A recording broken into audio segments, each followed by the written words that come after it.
Good morning प्रिय विद्यार्थियों, स्वागत है आपका अभी क्लासेस में।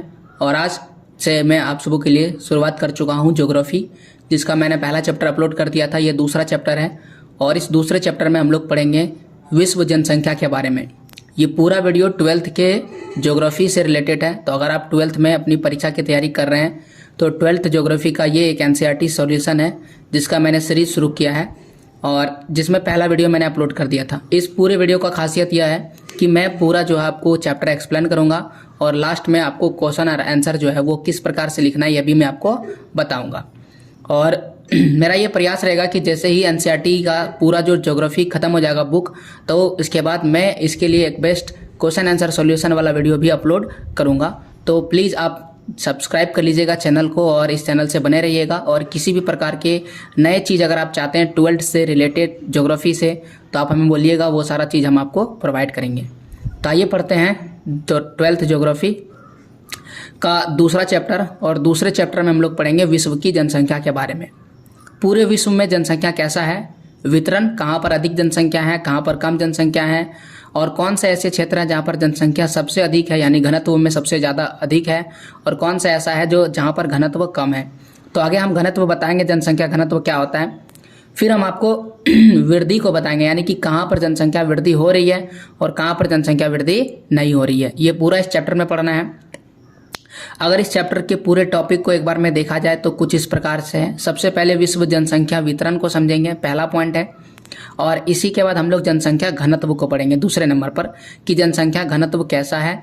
और जनसंख्या घनत्व को समझते समय हम लोग देखेंगे जनसंख्या घनत्व में जनसंख्या का कैसे जनसंख्या घनत्व निकालते हैं, फॉर्मूला क्या होता है। जनसंख्या घनत्व निकालने के बाद हम लोग एक तालिका पर चर्चा करेंगे और देखेंगे कि कौन सा ऐसा देश है, कौन सा ऐसा क्षेत्र है जहाँ पर जनसंख्या घनत्व सर्वाधिक है और कौन सा ऐसा क्षेत्र है जहाँ पर जनसंख्या घनत्व कम है।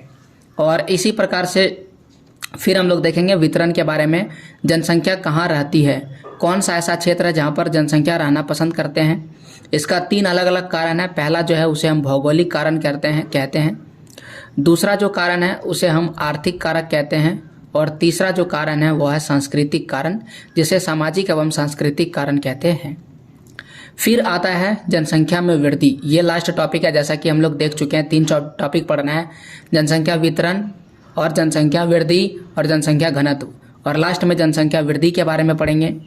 जनसंख्या वृद्धि को पढ़ने के बाद हम लोग देखेंगे कि जनसंख्या परिवर्तन के घटक, यानी जनसंख्या किस प्रकार से बदलती है। और जनसंख्या परिवर्तन के 3 घटक होते हैं, जन्म, मृत्यु और प्रवास। तो जन्म दर, मृत्यु दर और प्रवास, इन तीनों को पढ़ेंगे। प्रवास से जुड़े हुए अलग अलग चीज़ जैसे कि उद्गम स्थान, प्रकृतिकर्ष, प्रतिकर्ष कारक, अपकर्ष कारक, ये सारी चीज़ें पढ़ेंगे। और फिर जनसंख्या वृद्धि की प्रवृत्ति, किस प्रकार से जनसंख्या बढ़ रही है। आज से करोड़ों साल पहले जनसंख्या किस प्रकार से बढ़ रही थी, आज से 200 साल पहले जनसंख्या किस प्रकार से बढ़ रही थी, और वर्तमान में जनसंख्या किस प्रकार से बढ़ रही है। ये इस पूरे टॉपिक में पढ़ना है। और फिर एक सबसे इम्पोर्टेंट टॉपिक कि अभी जो विश्व की जनसंख्या है इसको दुगुना होने में कितना टाइम लगेगा, ये भी हमको पढ़ना है। और जनसंख्या के स्थानिक प्रारूप, यानी अलग अलग स्थानों पर जनसंख्या किस प्रकार से निवास करती है। जनसंख्या के परिवर्तन का प्रभाव क्या होता है। अगर मान लेते हैं कि आप अपने गांव में रह रहे हैं और आप कल्पना कीजिए कि आपके गांव की जनसंख्या आधी हो जाए तो क्या प्रभाव पड़ेगा।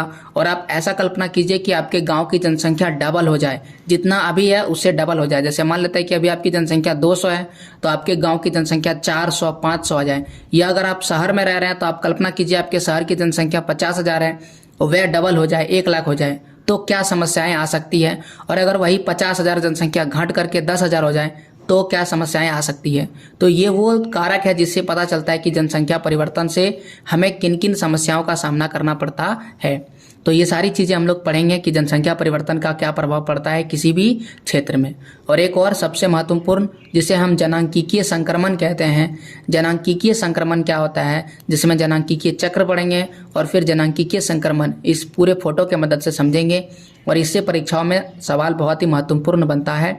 और जनसंख्या तरह तरह से बढ़ रही है तो जनसंख्या को नियंत्रण करना बहुत ज़्यादा जरूरी है। तो जनसंख्या को नियंत्रण करने के क्या उपाय हैं, जैसे कि भारत के अलग अलग राज्यों में और खास करके भारत में जनसंख्या नियंत्रण को लेकर के बहुत ज़्यादा महत्वपूर्ण कदम उठाए जा रहे हैं। हाल ही में उत्तर प्रदेश की सरकार ने ये कहा है कि जिनके पास 2 से अधिक बच्चे होंगे उनको सरकारी नौकरी में पद पर उन्नति नहीं मिलेगा, पदोन्नति नहीं मिलेगा, यानी कि उसको प्रमोशन नहीं मिलेगा। तो ये कुछ ऐसे फैसले लिए जाते हैं जिससे जनसंख्या में नियंत्रण किया जा सके।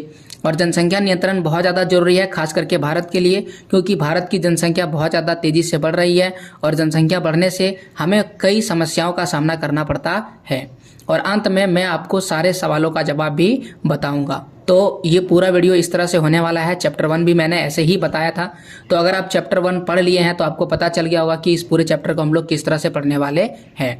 तो वीडियो में प्लीज़ लास्ट तक बने रहिएगा पूरे चैप्टर को समझने के लिए। तो यहाँ हमने टॉपिक को क्लियर कर लिया कि इस पूरे चैप्टर में क्या क्या टॉपिक है जो हमें पढ़ना है। आइए बुक्स को पढ़ते हैं और सभी चीज़ों को समझने का प्रयास करते हैं। किसी भी देश के निवासी, जो देश है उसका जो निवासी है, उसके वास्तविक धन होते हैं। वास्तविक धन का मतलब व्यक्ति ही धन है। अगर मान लेते हैं किसी देश की जनसंख्या कम हो जाएगी तो उसकी आमदनी भी कम हो जाएगी। आप ऐसा कल्पना कीजिए कि एक ऐसा परिवार है और उस परिवार में 6 सदस्य हैं। मान लेते हैं कितने सदस्य हैं? 6 सदस्य हैं। और इस 6 सदस्य में 3 क्या है? बच्चे हैं और 3 क्या है? बड़े हैं या फिर बुजुर्ग आप मान लेते हैं। 3 जो है बड़े व्यक्ति हैं। आप कल्पना कीजिए कि ये 3 बड़े व्यक्ति किसी कार्य से बाहर चले जाते हैं तो ये क्या 3 बच्चे परिवार को चला पाएंगे? नहीं चला पाएंगे। आप ऐसा भी कल्पना कर सकते हैं कि ये 3 जो बड़े व्यक्ति है, किसी हादसे में इसकी मृत्यु हो जाती है तो ये बच्चे क्या हो जाएंगे? बिल्कुल बेकार हो जाएंगे। इनके पास धन नहीं आएगा और ये घर परिवार नहीं चला पाएंगे। इसीलिए किसी भी व्यक्ति के लिए जो जनसंख्या है वो एक तरह का क्या है? धन है। यही लोग वास्तविक संसाधन होते हैं और इसी के मदद से संसाधन को बदला जा सकता है। देश के अन्य संसाधनों, चाहे जो भी संसाधन हो, जैसे कि कोयला, लोहा, सोना, चांदी, कोई भी संसाधन, बिजली हो गया, ये सारी चीज़ें कौन उपयोग करता है? इसका उपयोग यही करते हैं। अगर ये नहीं रहेंगे तो वो उपयोग नहीं होगा। जितनी भी नीतियाँ, नियम, कानून बनते हैं वो इन्हीं के लिए बनते हैं। अंततः अगर एक देश की पहचान होती है तो किससे होती है? लोगों से ही होती है।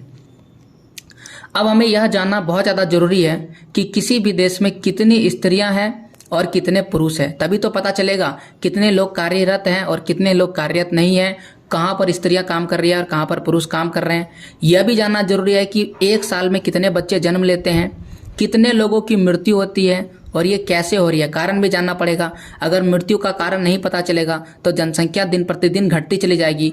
जैसे कि कोरोना काल में, कोरोना जो है मृत्यु का कारण था, तो हमने उस का कारण ढूंढा और फिर उस कारण का निवारण कर लिया। इससे हुआ कि जो मृत्यु दर था वो कम हो गया। फिर हमें यह जानना जरूरी है कि वो नगर में रह रहे हैं अथवा गांव में, क्या वो पढ़े लिखे हैं या नहीं पढ़े लिखे हैं, यानी वो पढ़ लिख सकते हैं या वो नहीं पढ़ लिख सकते हैं, क्या वो काम करते हैं। ये सारी चीज़ें हमें इस चैप्टर में पढ़ने को मिलेगा। अब आपको समझ में आ गया होगा कि इस चैप्टर में मुख्य रूप से क्या पढ़ने वाले हैं। कहते हैं कि 21वीं शताब्दी के प्रारंभ में विश्व की जनसंख्या 600 करोड़ से अधिक दर्ज की गई। 21वीं शताब्दी में, तो 21वीं शताब्दी क्या होता है? अगर आप तो तारीख का जरा ज्ञान नहीं है तो आइए आपको थोड़ा बता देते हैं 21वीं शताब्दी का मतलब क्या हुआ। देखिए, अगर मैं लिखता हूँ 1900, ठीक है, 1900 से लेकर के 1999 तक का समय और इसी के बीच में आता है 1947, जब हमें अंग्रेजों से आज़ादी मिला है। तो हमें आज़ादी कब मिला? तो ये 19 है, तो इससे 1 बढ़ा करके हम शताब्दी लिखते हैं तो हम लिखेंगे 20वीं शताब्दी में हमें आज़ादी मिला है। और अभी हम किस में जी रहे हैं? 2022 में जी रहे हैं। तो यहाँ कितना लिखा है? 20 लिखा है, तो इससे 1 बढ़ा करके शताब्दी लिखेंगे तो हो जाएगा 21वीं शताब्दी। तो इस तरह से हम किस शताब्दी में अभी रह रहे हैं? हम 21वीं शताब्दी में रह रहे हैं। वही यहाँ पर लिखा हुआ है कि जो 21वीं शताब्दी है उसमें विश्व की जनसंख्या 600 करोड़ अधिक दर्ज की गई है। यहाँ हम जनसंख्या के वितरण और घनत्व के प्रारूप का विवेचना करेंगे। सबसे पहले हम जनसंख्या का वितरण समझेंगे और फिर हम समझेंगे जनसंख्या का घनत्व। यहाँ पर एक सवाल लिखा है कि कुछ लोग निश्चित प्रदेशों में ही क्यों रहना चाहते हैं और अन्य प्रदेशों में क्यों नहीं। जैसे मान लेते हैं कि बहुत सारे ऐसे लोग हैं जिनको यह पसंद है कि मैं दिल्ली में रहना पसंद करता हूँ, कुछ ऐसे लोग हैं जो मुंबई में रहना पसंद करते हैं और कुछ ऐसे लोग हैं जो कोलकाता, चेन्नई, बड़े बड़े शहरों में रहना पसंद करते हैं। बहुत सारे ऐसे लोग हैं जो विदेशों में भी रहना पसंद करते हैं और भारत में बहुत सारे ऐसे लोग हैं जो गाँव में रहना पसंद करते हैं। तो वो वहाँ पर क्यों रहना पसंद कर रहे हैं? दिल्ली, मुंबई, शहर, गाँव में क्यों रहना पसंद कर रहे हैं? क्या कारण है? वो उसी प्रदेश में रहना पसंद कर रहे हैं। इसका कारण है उसका रोजगार। अगर किसी व्यक्ति को दिल्ली में ही रोजगार मिल रहा है तो वो दिल्ली में रहना पसंद करेगा। अगर कोई हीरो बनना चाहता है तो हीरो वाले सारे काम कहाँ पर होते हैं? मुंबई में होता है, एक्टिंग वगैरह। तो लोग कहाँ पर आना पसंद करेंगे? मुंबई में। पर डे बिहार से मुंबई जाना, झारखंड से मुंबई जाना या किसी अन्य प्रदेश से मुंबई जाना मुश्किल हो जाएगा। इसीलिए लोग वहीं पर रहना पसंद करते हैं जहां पर उसे काम मिलते हैं। अब देखिए विश्व की जनसंख्या की बात है तो यहाँ पर लिखा हुआ है विश्व की जनसंख्या असमान रूप से वितरित है। असमान रूप से वितरित का मतलब क्या होता है? मतलब कहीं जनसंख्या अधिक है तो कहीं जनसंख्या कम है। जैसे मान लेते हैं यहाँ पर 3 जनसंख्या है और यहाँ पर क्या है 50 जनसंख्या है, तो आप क्या देखते हैं कि कहीं पर कम है और कहीं पर क्या है अधिक है। इसे ही हम कहते हैं असमान रूप से वितरण। जैसे कि एशिया की जनसंख्या की अगर बात करें तो एशिया के संदर्भ में यहाँ पर एक नाम लिखा हुआ है जॉर्ज बी क्रेसी, ठीक है, पूरा नाम लिखा है जॉर्ज बी क्रेसी। तो ये एक जो है ये इन्होंने क्या कहा जरा सुनिए।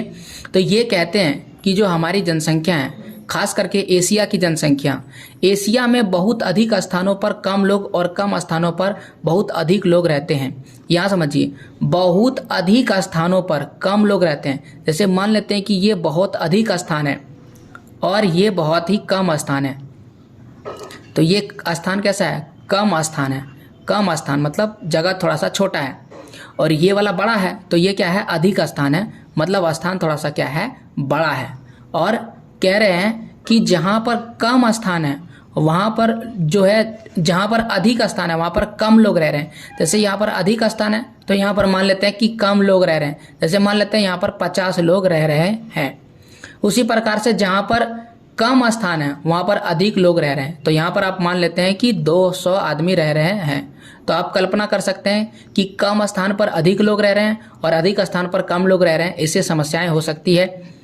अब जनसंख्या के वितरण को थोड़ा अगर देखें तो चलिए देखते हैं। ये वाला आप याद रखिएगा कि ये वाक्य किसने कहा था कि एशिया में बहुत ही कम स्थानों पर अधिक लोग और अधिक स्थानों पर कम लोग रहते हैं, ऐसा किसने कहा था? तो पहले इरेज कर देते हैं सारी चीज़ें, तब हम अंडरलाइन कर देते हैं, सॉरी इरेजर लेते हैं, ठीक है, ताकि आपको चीज़ें याद हो जाए, समझ सके। क्योंकि यहाँ से सवाल, जहाँ से सवाल बनेगा वहाँ पर हम अंडरलाइन या आपको हाईलाइटर से हाईलाइट कर देंगे।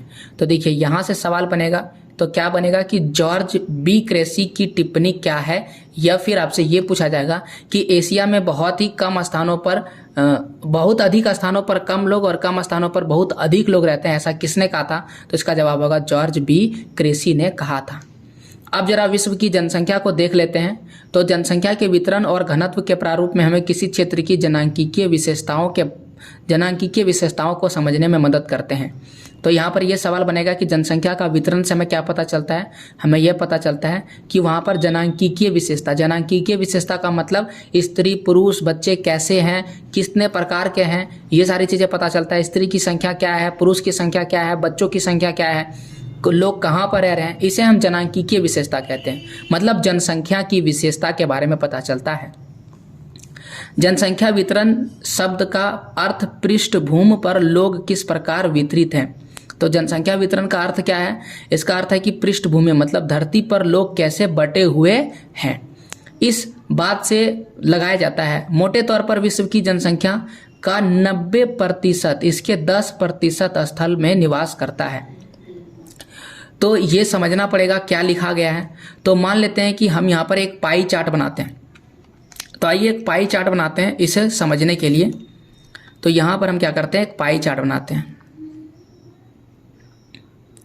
ये है पाई चार्ट, ये पूरा गोला है और इसे 2 बराबर बराबर भाग में बांट देते हैं। तो ऊपर हो जाएगा 50% और नीचे क्या हो जाएगा 50%। तो ऊपर 50 हो गया 50, लेकिन हमको 50 नहीं चाहिए, हमको चाहिए 10। तो मान लेते हैं कि इतना सा क्या है 10% है, इतना सा 10% है। तो आप देख सकते हैं ये कम जनसंख्या है। तो और ये पूरा कितना हो जाएगा, ये पूरा हो जाएगा 90% हो जाएगा। ये पूरा 10 हो गया और ये पूरा क्या हो गया मेरा 90% हो गया। तो इस 10% में इतना छोटा सा जगह पर 90% लोग रहते हैं और उस पूरे 90% पर इतना बड़ा क्षेत्रफल पर केवल 10% जनसंख्या रहती है। अब इसे समझने के लिए एक और सर्कल बनाना पड़ेगा और यहाँ पर हम देते हैं 10%। ये है 10%, ये क्या है 10% है। और ये जो बड़ा वाला भाग दिख रहा है ये कितना है 90% है। और ये है लोग, ये क्या है लोग है। और यहाँ पर जो मैं दिखा रहा हूँ ये है जमीन मतलब कि धरती है। अब जरा कलर चेंज करते हैं और आपको बताते हैं, मतलब ये जो 90% लोग हैं जो यहाँ पर आपको दिख रहा है, इन सब आदमी को इस छोटे से जगह पर ला करके बिठाइए। यहाँ पर जितना भी व्यक्ति है, यहाँ पर मान लेते हैं बहुत सारे व्यक्ति हैं, इस सब व्यक्ति को उठाइए और उठा के कहाँ पर लाना है, आपको इस 10% पर रखना है। यानी कि अधिक से अधिक लोग कम जगह पर हैं, और यहाँ पर देख सकते हैं ये कम लोग हैं, दिख रहा है आपको, ये कम लोग हैं, 10% ही मात्र है, और इसको कहाँ पर रखना है, इस इतना बड़ा जगह पर रखना है। तो यही यहाँ पर बोला गया है कि जो 10% लोग हैं, यहाँ पर बोला गया है कि 90% लोग 10% जमीन पर रहते हैं। और पूरे विश्व की जनसंख्या अगर आप देखिएगा तो 10 सर्वाधिक आबाद वाले देशों में विश्व की लगभग 60% जनसंख्या निवास करती है। तो 60% जनसंख्या केवल कितना जगह पर आ रहा है, केवल 10 देश में ही रह रहा है। और कौन कौन 60% जनसंख्या रह रहा है, 10 सर्वाधिक आबादी वाला देश कौन कौन सा है, और वो सब कहाँ है, इन 10 देशों में 6 देश ऐसा है जो कहाँ पर है, एशिया में अवस्थित है। तो आइए आपको देश दिखाते हैं। चीन में सबसे ज़्यादा जनसंख्या है, उसके बाद दूसरे नंबर पर अपना प्यारा भारत आता है, फिर संयुक्त राज्य अमेरिका, फिर Indonesia, Brazil, Pakistan, Nigeria, Bangladesh, रूस और मेक्सिको। ये वो देश है जहाँ पर सर्वाधिक जनसंख्या निवास करती है। अब आइए थोड़ा देख लेते हैं, इसे मैप में देखना जरूरी है। तो ये पूरा विश्व है, और इस पूरे विश्व में देखिए ये वाला जो क्षेत्र आपको एशिया दिख रहा है, ठीक है। तो क्या बोला गया था, एशिया में सबसे अधिक जनसंख्या निवास करती है, ठीक है। इस एशिया में कितने देश है, 6 देश ऐसे हैं जहाँ पर सबसे अधिक जनसंख्या है, और कुछ ऐसे देश हैं जो अमेरिका और बाकी क्षेत्र में है। तो आइए नाम हम लोग देख लेते हैं एक बार। तो ये देखिए सबसे पहले लिखा गया चीन, तो यहाँ पर है चीन। उसके बाद लिखा गया अपना प्यारा भारत, तो यहाँ पर है अपना प्यारा भारत। और फिर लिखा गया संयुक्त राज्य अमेरिका, तो संयुक्त राज्य अमेरिका में पीछे वाले मैप में दिखा देता हूँ, ये है अमेरिका, और इस अमेरिका का नाम है USA, यानी कि संयुक्त राज्य अमेरिका। फिर आता है इंडोनेशिया, तो ये रहा इंडोनेशिया, ये वाला जो क्षेत्र आपको दिख रहा है ये इंडोनेशिया है, इंडोनेशिया। इंडोनेशिया के बाद लिखा गया है ब्राज़ील, तो ब्राज़ील पीछे है, ये रहा ब्राज़ील, यहाँ पर है ब्राज़ील। तो ब्राज़ील में भी जनसंख्या बहुत ज़्यादा रहती है। फिर पाकिस्तान, तो पाकिस्तान अपना पड़ोसी देश है, देखिए यहाँ पर है पाकिस्तान, पाकिस्तान देख लेते हैं, पाकिस्तान। इसके बाद एक और देश लिखा गया नाइजीरिया, नाइजीरिया तो अफ्रीका में है। तो ये जो आपको देश दिख रहा है अफ्रीका वाला, इसका नाम क्या है, नाइजीरिया, यहाँ पर लिख देते हैं नाइजीरिया। नाइजीरिया के बाद है बांग्लादेश, तो बांग्लादेश भी अपना पड़ोसी देश है, यहाँ पर है बांग्लादेश, यहाँ पर लिख देते हैं बांग्लादेश। बांग्लादेश के बाद रूस आता है, तो रूस भी यहाँ, ये वाला रूस, दुनिया का सबसे बड़ा देश रूस है, यहाँ से लेकर के यहाँ तक जो है ये क्या है, रूस है। इसके बाद एक और देश मिलता है मैक्सिको, तो यहाँ पर ये रहा मैक्सिको, ये वाला जो कंट्री है इसका नाम है मैक्सिको।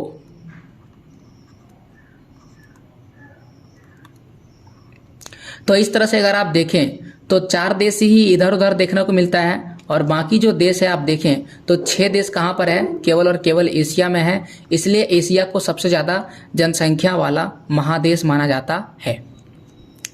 अब हम लोग देख लिए 10 सबसे ज़्यादा जो है जनसंख्या वाला देश।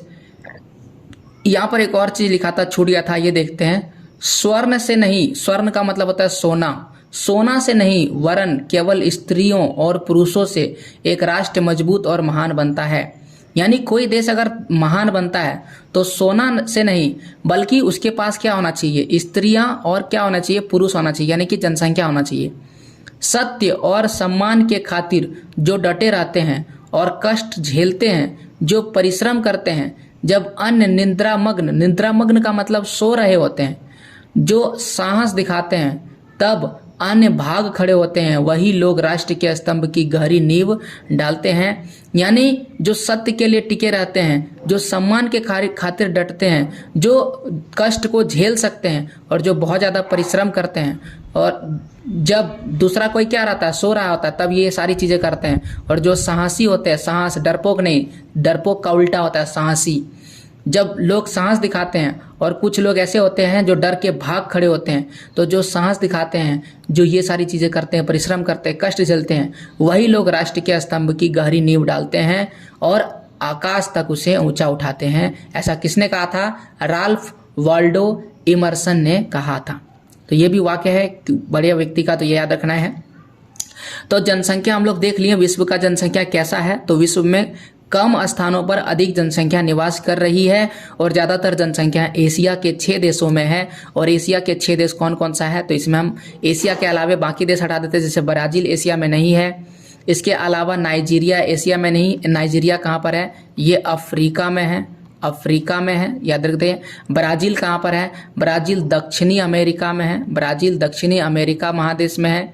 और मैक्सिको कहाँ है? मैक्सिको उत्तरी अमेरिका में है, उत्तरी अमेरिका में है। और यहाँ जो संयुक्त राज्य अमेरिका लिखा गया है, ये उत्तरी अमेरिका में है। तो ये कहाँ पर है? उत्तरी अमेरिका। तो इस प्रकार से ये 4 देश हटा दीजिएगा, तो बाकी कहाँ मिलेगा? बाकी सब के सब एशिया में देखने को मिलेंगे। अब बात करते हैं जनसंख्या घनत्व के बारे में। जनसंख्या का घनत्व कैसा है?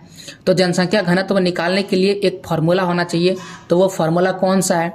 तो कहते हैं कि लोगों की संख्या और भूमि के आकार के बीच के अनुपात को हम क्या कहते हैं? जनसंख्या घनत्व कहते हैं। तो बिल्कुल सवाल जनसंख्या घनत्व से अगर पूछा जाएगा, जनसंख्या घनत्व से आप क्या समझिएगा?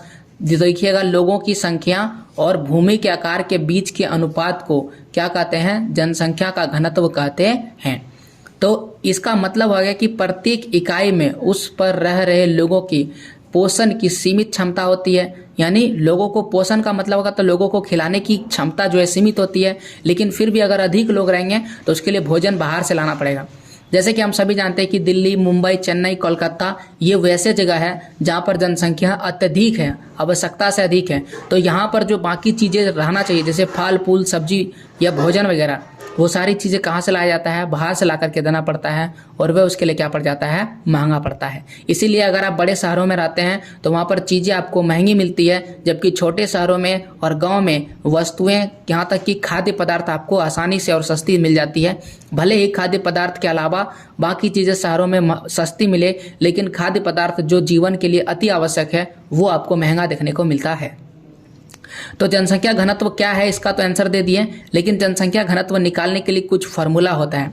कहता है कि प्रति वर्ग किलोमीटर में रहने वाले व्यक्तियों को हम जनसंख्या घनत्व कहते हैं। प्रति वर्ग किलोमीटर, 1 किलोमीटर इधर से ले लेते हैं, 1 किलोमीटर, ठीक है, और 1 किलोमीटर इधर से लेंगे, तो इधर से भी 1 किलोमीटर और फिर इधर से 1 किलोमीटर लेंगे। चारों तरफ से 1 किलोमीटर करके एक वर्ग बनाएंगे, और इस वर्ग को हम बोलेंगे वर्ग प्रति वर्ग, ठीक है। और इस वर्ग में जितने भी आदमी रहेंगे, मान लेते हैं कि इसमें 60 आदमी रहेगा, तो हम बोलेंगे जनसंख्या घनत्व 60 है। और अगर इसमें 1000 आदमी रह रहे होंगे तो बोलेंगे जनसंख्या घनत्व कितना है? 1000। अब इसको निकालने के लिए बहुत ज़्यादा आसान सा फार्मूला है जनसंख्या घनत्व निकालने के लिए। पहले जनसंख्या लिखिए ऊपर में, और जनसंख्या को उस जनसंख्या जहाँ पर रह रहे हैं उसके क्षेत्रफल से भाग कर दीजिए। अब आइए एक उदाहरण लेते हैं। कोई प्रदेश है, ठीक है, कोई प्रदेश है, इस प्रदेश का क्षेत्रफल 100 वर्ग है, 100 वर्ग किलोमीटर है, और इसकी जनसंख्या कितना है? 1,50,000 जनसंख्या है। तो ऊपर में क्या लिखेंगे? जनसंख्या, जैसा कि यहाँ फार्मूला में दिखाया गया कि हमें ऊपर में लिखना जनसंख्या, और इस जनसंख्या को भाग दे देना किससे? क्षेत्रफल से। तो नीचे क्षेत्रफल जितना है उससे भाग करेंगे, तो यहाँ 1 0 कटेगा, फिर 2 0 कट जाएगा, ऊपर में बचेगा 1500 जनसंख्या। तो 1500 व्यक्ति वर्ग किलोमीटर में इसका जनसंख्या घनत्व है। तो इस तरह से हम जनसंख्या घनत्व निकाल सकते हैं। अब यहाँ पर आपको जनसंख्या दिया है, जैसे कि एशिया का जनसंख्या यहाँ पर लिखा हुआ है, एशिया का जनसंख्या, और यहाँ पर भूमि का क्षेत्रफल भी एशिया का लिखा हुआ है, और यहाँ पर लिखा हुआ घनत्व 146 व्यक्ति प्रति वर्ग किलोमीटर में रह रहे हैं। यह है एशिया का घनत्व। अफ्रीका का देख लीजिए, अफ्रीका का घनत्व 43 व्यक्ति प्रति वर्ग किलोमीटर। सबसे कम किसका है? ओशनिया का, जिसे आप ऑस्ट्रेलिया कहते हैं। ऑस्ट्रेलिया एक देश है, ऑस्ट्रेलिया और आसपास के जो द्वीप है उसे मिला करके ओशनिया महाद्वीप कहा जाता है। जैसे कि यहाँ पर अगर आपको मैप में दिखाएं तो यहाँ पर देखिए ऑस्ट्रेलिया लिखा गया। ऑस्ट्रेलिया देश के अलावे यहाँ पर भी आपको अन्य छोटे छोटे द्वीप देखने को मिलेगा, और इसे ही क्या कहते हैं? ओशनिया कहते हैं। तो ओशनिया यहाँ पर लिख देते हैं, ओशनिया। तो ओशनिया महाद्वीप आप याद रखिएगा, इसका नाम बदल दिया गया है। पहले ऑस्ट्रिया कहा जाता था, लेकिन अब हम इसे ओशनिया कहते हैं। ओशिनिया, ठीक है। तो ओशनिया का क्षेत्रफल यहाँ पर दिया हुआ है, सॉरी ये जनसंख्या दिया है, और यहाँ पर क्या दिया है, क्षेत्रफल। भाग कीजिएगा तो घनत्व आएगा 5, यानी कि ओशनिया का घनत्व सबसे कम है। और घनत्व जितना कम रहेगा, व्यक्ति को रहने में सुविधाएं उतनी अधिक होगी। आप ऐसा कल्पना कीजिए कि एक छोटा सा ही कमरा है, क्योंकि ये कमरा तो बड़ा होगा ही नहीं, और इसी कमरा में 143 आदमी रह रहे हैं, और इसी कमरा में 5 आदमी रह रहे हैं, तो ज़्यादा सुविधा किसको होगा? ये 5 आदमी को रह रहे लोगों को ज़्यादा सुविधा होगा। यानी जनसंख्या घनत्व जितनी कम रहेगा, सुविधाएं उतनी अच्छी मिलेगी, और जनसंख्या घनत्व जितना अधिक होगा, सुविधाएं उतना बढ़िया नहीं मिलेगा। उम्मीद है आपको ये समझ में आ गया होगा कि जनसंख्या घनत्व किसी भी क्षेत्र को कैसे प्रभावित करता है। अब आपको ये सारी चीज़ें तो याद नहीं रखना है कि जनसंख्या कितना है, क्षेत्रफल कितना है। याद क्या रखना है आपको? ये घनत्व याद रखना है और ये प्रतिशत। जैसे एशिया का घनत्व कितना है, जनसंख्या घनत्व कितना है, तो बोलिएगा 143 व्यक्ति प्रति वर्ग किलोमीटर। अफ्रीका का घनत्व कितना है? अफ्रीका का घनत्व है 43 व्यक्ति प्रति वर्ग किलोमीटर। प्रतिशत भी याद रखना है कि एशिया का विश्व भाग में कितना प्रतिशत है, तो 59.5% लोग एशिया में रहते हैं। लगभग 60% लोग एशिया में रहते हैं। अफ्रीका में कितने प्रतिशत लोग रहते हैं? 16.9% लोग अफ्रीका में रहते हैं। यूरोप में 9.7% लोग रहते हैं। सबसे कम कहाँ लोग रहते हैं? ओशनिया में 0.5% लोग ओशनिया में रहते हैं। सबसे अधिक जनसंख्या घनत्व किसका है? तो सबसे अधिक है एशिया का, सबसे अधिक जनसंख्या घनत्व, और सबसे यहाँ पर लिख देते हैं अधिक, और सबसे कम किसका है? तो सबसे कम है ओशनिया का। तो यहाँ पर इस तरह के सवाल बनेंगे, और ये मैंने आपको बता दिया।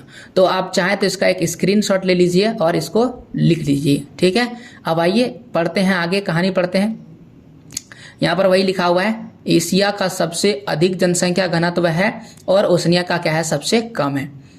अब आते हैं वितरण को प्रभावित करने वाले कारक की चर्चा करते हैं। जनसंख्या वितरण को प्रभावित करने वाले कारक, यानी कि कहीं जनसंख्या अधिक है और कहीं जनसंख्या कम है, इसका क्या कारण है? तो इसका सबसे पहला जो कारण है उसे हम कहते हैं भौगोलिक कारण। भूगोल के अनुसार ये भौगोलिक कारण में 3 चीजें आते हैं। सबसे पहले जल की उपलब्धता, बिल्कुल आसान है, आप इसे अपने तरीके से भी समझ सकते हैं। आप रेगिस्तान में रहना पसंद करेंगे या गंगा नदी के किनारे? तो इसका जवाब होगा रेगिस्तान में मैं बिल्कुल भी रहना पसंद नहीं करूंगा, क्योंकि वहां पर पानी नहीं रहेगा, और पानी नहीं रहेगा तो मैं प्यासे मर जाऊंगा। बाकी चीजें भी नहीं हो पाएगा, जैसे फसल के लिए भी पानी जरूरी है, अन्य कोई भी आप काम करते हैं उन सब के लिए पानी बहुत ज्यादा जरूरी है। इसलिए आप उन जगहों पर रहना पसंद करेंगे जहां पर पानी अधिक होगा, जैसे गंगा नदी के किनारे वाला क्षेत्र।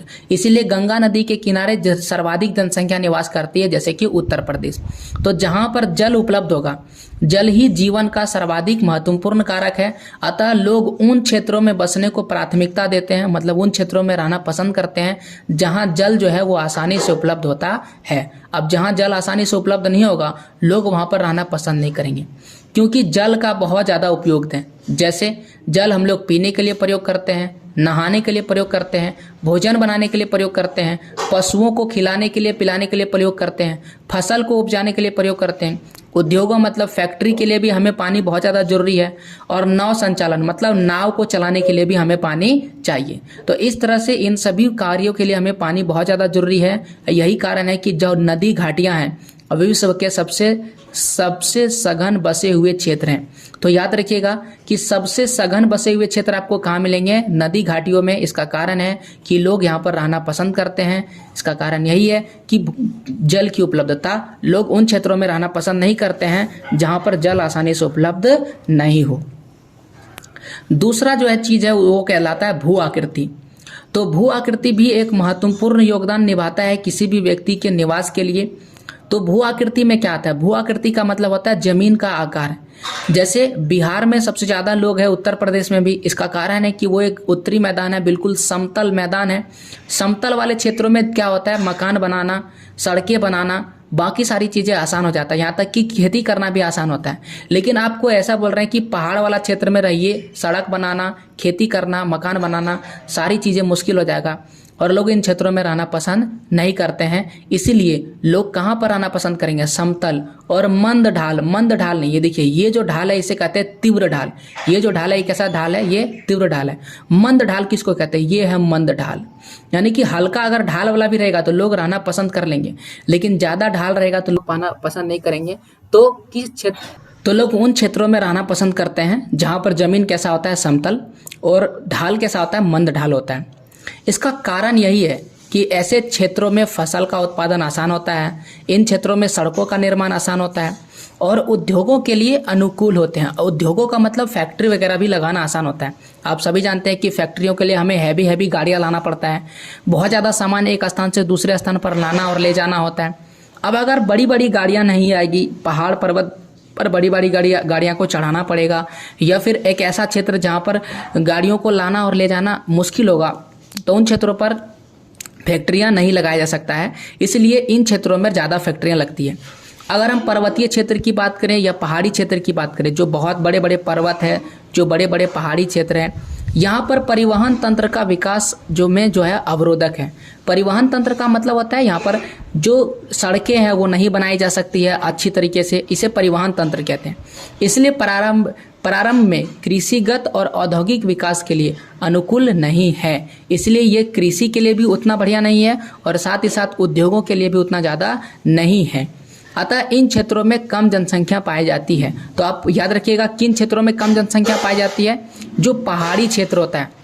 तो पहाड़ी क्षेत्र जो आपको देखने को मिलेगा वहाँ पर, चाहे वो पर्वतीय क्षेत्र हो या पहाड़ी क्षेत्र हो, इन क्षेत्रों में आपको कम जनसंख्या देखने को मिलेगा। इसका कारण ये है कि इन क्षेत्रों में लोग रहना पसंद नहीं करते हैं, क्योंकि यहाँ पर बाकी सुविधाएं हमें नहीं मिलती हैं। वही अगर आप भारत के गंगा का मैदान देखिएगा, जहाँ पर विश्व के सर्वाधिक सघन जनसंख्या वाले क्षेत्र में से एक है, और जबकि आप हिमालय क्षेत्र में अगर आप जाइएगा तो ये पर्वतीय क्षेत्र भाग जो है विरल है। विरल का मतलब यहाँ पर बहुत ही कम जनसंख्या पाई जाती है। तो ये आपको समझ में आ गया। सबसे अधिक जनसंख्या कहाँ मिलेगी? गंगा के मैदान के क्षेत्र में, और हिमालय के क्षेत्रों में क्या मिलेगी? कम जनसंख्या मिलेगी। कारण वही है कि इन क्षेत्रों में परिवहन तंत्र का विकास जो है बहुत अच्छे तरीके से नहीं हो पाता है। अब इनके अलावा एक और चीज़ है जो इसे प्रभावित करती है, और उसे हम कहते हैं जलवायु। तो जलवायु का मतलब क्या होता है? वहाँ मौसम कैसा है? क्या वह ठंडा मौसम है? क्या वहाँ गर्मी का मौसम है? क्या वहाँ हमेशा बरसात होती है? क्या वहाँ पर बिल्कुल भी बरसात नहीं होती है? ये क्या है? मौसम है। तो मौसम जो है हमेशा बदलता है और साल में 3 से 4 बार हमारी मौसम क्या हो जाता है? बदल जाता है। तो अगर कोई ऐसा क्षेत्र है जहाँ पर अति उष्ण है, उष्ण का मतलब होता है गर्मी, तो बहुत ज़्यादा गर्मी है, अथवा अति ठंड है या फिर ठंड वाला मरुस्थल है, तो इन क्षेत्रों में विषम जलवायु पाया जाता है। विषम जलवायु का मतलब बिल्कुल खराब जलवायु, और इनमें मानव बसाव के लिए असुविधाजनक होती है। यानी इन क्षेत्रों में लोग रहना पसंद बिल्कुल भी नहीं करते हैं। अब आता है सुविधाजनक जलवायु। तो सुविधाजनक जलवायु वाले क्षेत्र कौन कौन से हैं? जिसमें अधिक मौसमी परिवर्तन होता है, यानी कि मौसमी जनसंख्या पाई जाती है जो मौसम के अनुकूल है, जैसे कि भूमध्य सागरीय प्रदेश। तो भूमध्य सागरीय प्रदेश जो है उन क्षेत्रों में ज़्यादा जनसंख्या आपको देखने को मिलेगा। ये सुखद जलवायु वाला क्षेत्र है। इनके कारण इतिहास के आरंभिक कालों में बसे हुए हैं, यानी कि भूमध्य सागर में पहले से ही लोग आसानी से बसे हुए हैं। भूमध्य सागरीय प्रदेश क्या होता है? तो आइए आपको भूमध्य सागरीय प्रदेश पहले दिखाते हैं। देखिए, अगर आप आइएगा इन क्षेत्रों में, देखिए ये है 30 डिग्री, ठीक है, यहाँ पर देख सकते हैं 30 डिग्री लिखा हुआ है, और ये है 45 डिग्री। तो 30 डिग्री से लेकर के 45 डिग्री के बीच का जो एरिया इसके बीच में आ गया, जैसे कि ये वाला एरिया इसके बीच में आ गया, ये वाला एरिया इसके बीच में आ गया, उसके बाद ये वाला एरिया बीच में आ गया। उसी प्रकार से नीचे भी 30 डिग्री से 45 डिग्री ये वाला एरिया कुछ अब जो है अमेरिका, दक्षिणी अमेरिका का भी एरिया आ गया। तो ये सारे वो एरिया है जहाँ पर लोग क्या करते हैं? रहना पसंद करते हैं। जैसे यूरोप के क्षेत्रों में लोग रहना पसंद करेंगे, यहाँ पर अमेरिका है, यहाँ पर जो चिली देश है उन क्षेत्रों में रहना, ये दक्षिणी ऑस्ट्रेलिया है, अफ्रीका का भी कुछ यहाँ पर भाग आ जाता है, यहाँ पर भारत भी अपना आ जाता है। तो ये वैसे क्षेत्र है जहाँ पर जलवायु बिल्कुल ही ना ज़्यादा गर्म है ना ज़्यादा ठंडा है, इसलिए इन क्षेत्रों में लोग रहना पसंद करते हैं। चूँकि यहाँ पर सभी जगह, यहाँ पर एक सागर है, इस सागर का नाम है भूमध्य सागर। भूमध्य सागर, भूमध्य सागर, ठीक है, इंग्लिश में से मेडिटेरियन सी कहते हैं। तो ये जो भूमध्य सागर है, यहाँ पर जैसा जलवायु है वैसा ही जलवायु सब जगह है, इसीलिए हम इसे भूमध्य सागरीय जलवायु कहते हैं और यहाँ पर लोग रहना पसंद करते हैं। जलवायु के बाद अब आइए बात करते हैं मृदा के बारे में। तो मृदा का मतलब मिट्टी होता है, हम सभी जानते हैं। तो मृदा का मतलब मिट्टी, और वैसा मिट्टी जो उपजाऊ होगा, क्योंकि उपजाऊ मृदा में ही खेती होगा। तो उपजाऊ मृदा जो है वो कृषि के लिए ज़्यादा उपयुक्त होता है तथा इनसे संबंधित क्रिया मतलब कृषि से जुड़ा हुआ जो भी काम होता है उनके लिए बहुत ज़्यादा महत्वपूर्ण होता है। इसलिए उपजाऊ दोमट मिट्टी वाले प्रदेश में अधिक लोग निवास करते हैं, क्योंकि ये मृदाएं गहन कृषि का आधार बन सकती है। गहन कृषि का मतलब होता है एक बार कृषि किए फिर दोबारा। तो इस प्रकार से हम एक ही खेत पे बार बार कृषि करके पहले धान उगा लिए, फिर गेहूं उगा लिए, फिर आलू उगा लिए, फिर और भी सब्जी उगा लिए, फिर फल भी उगा लिए, खीरा वगैरह। तो ये सारा चीज़ क्या होता है, इसे हम गहन कृषि कहते हैं। तो अगर मिट्टी अच्छा होगा तो बार बार कृषि करके हम अपनी आवश्यकता की पूर्ति कर सकते हैं, और अगर मिट्टी खराब होगा तो हम अपनी आवश्यकता की पूर्ति नहीं कर सकते हैं। जैसे कि जो मरुस्थल वाला क्षेत्र है या कुछ ऐसा क्षेत्र जहाँ पर कम उपजाऊ वाला मिट्टी मिलता है, क्या आप वहाँ रहना पसंद करेंगे? बंजर भूमि में नहीं रहना पसंद करेंगे, क्योंकि वहाँ पर आवश्यकता की चीज़ें नहीं मिलेगी, और अगर मिलेगी भी तो बहुत ज़्यादा महंगी मिलेगी। इसलिए वैसे क्षेत्र जहाँ पर कम उपजाऊ वाला मृदा मिलता है वहाँ पर आपको विरल जनसंख्या देखने को मिलता है। यही यहाँ पर बोला है, जहाँ पर कम उपजाऊ मृदा के कारण विरल जनसंख्या पाई जाती है। आप उस क्षेत्र का नाम बताइए। तो भारत में राजस्थान का जो मरुस्थलीय क्षेत्र है वो कम जनसंख्या वाला क्षेत्र है। झारखंड में जो खनन प्रदेश है या फिर और भी कई क्षेत्र है जहाँ पर खनन होता है, वहाँ पर आपको ज़्यादातर खनन के चलते आपको कृषि योग्य भूमि नहीं मिलती है, इसलिए वहाँ पर लोग रहना पसंद नहीं करते हैं। पहाड़ी क्षेत्र में भी आपको जो है उपजाऊ मृदा मिलना मुश्किल हो जाता है। जो पथरीला क्षेत्र होता है उन क्षेत्रों में भी आपको उपजाऊ मृदा मिलना मुश्किल हो जाता है, इसलिए उन क्षेत्रों में लोग रहना पसंद नहीं करते हैं। ये सारी चीज़ें हैं भौतिक कारण। अब हम लोग बात करते हैं आर्थिक कारण, यानी पैसे की बात करते हैं, कहाँ पर लोग रहना पसंद करते हैं। आर्थिक कारण में सबसे पहले होता है खनिज और दूसरा है नगरीकरण। तो खनिज में कहते हैं कि खनिज निक्षेपणों से युक्त उद्योगों को आकृष्ट करते हैं। यानी मान लेते हैं कि जिन क्षेत्रों में ज़्यादा खनिज देखने को मिलता है, जैसे कि मैं झारखंड का निवासी हूँ, यहाँ पर आपको ज़्यादा खनिज देखने को मिलता है, कोयला है, लोहा है, अभ्रक है। तो इन क्षेत्रों में ज़्यादा खनिज है, और ज़्यादा खनिज है मतलब यहाँ पर फैक्ट्री भी ज़्यादा होगा, क्योंकि फैक्ट्रियाँ वहीं पर लगती है जहाँ पर खनिज आसानी से मिल जाता है। साथ ही साथ यहाँ पर खनन का काम होगा, यानी धरती के अंदर से लोहा कोयला निकालने का कार्य होता होगा, और यहाँ पर औद्योगिक गतिविधियाँ मतलब फैक्ट्रियाँ वगैरह ज़्यादा होगा, और ये सारी चीज़ें ज़्यादा होगा तो यहाँ पर हमें रोजगार भी ज़्यादा मिलेगा, और रोजगार ज़्यादा मिलेगा तो लोग ज़्यादा रहेंगे। इसलिए इन क्षेत्रों में कुशल एवं अर्ध कुशल कर्मी इन क्षेत्रों में पहुँचते हैं और जनसंख्या को सघन बना देते हैं। सघन का मतलब जनसंख्या को बढ़ा देते हैं, यानी जनसंख्या घनत्व को बढ़ा देते हैं।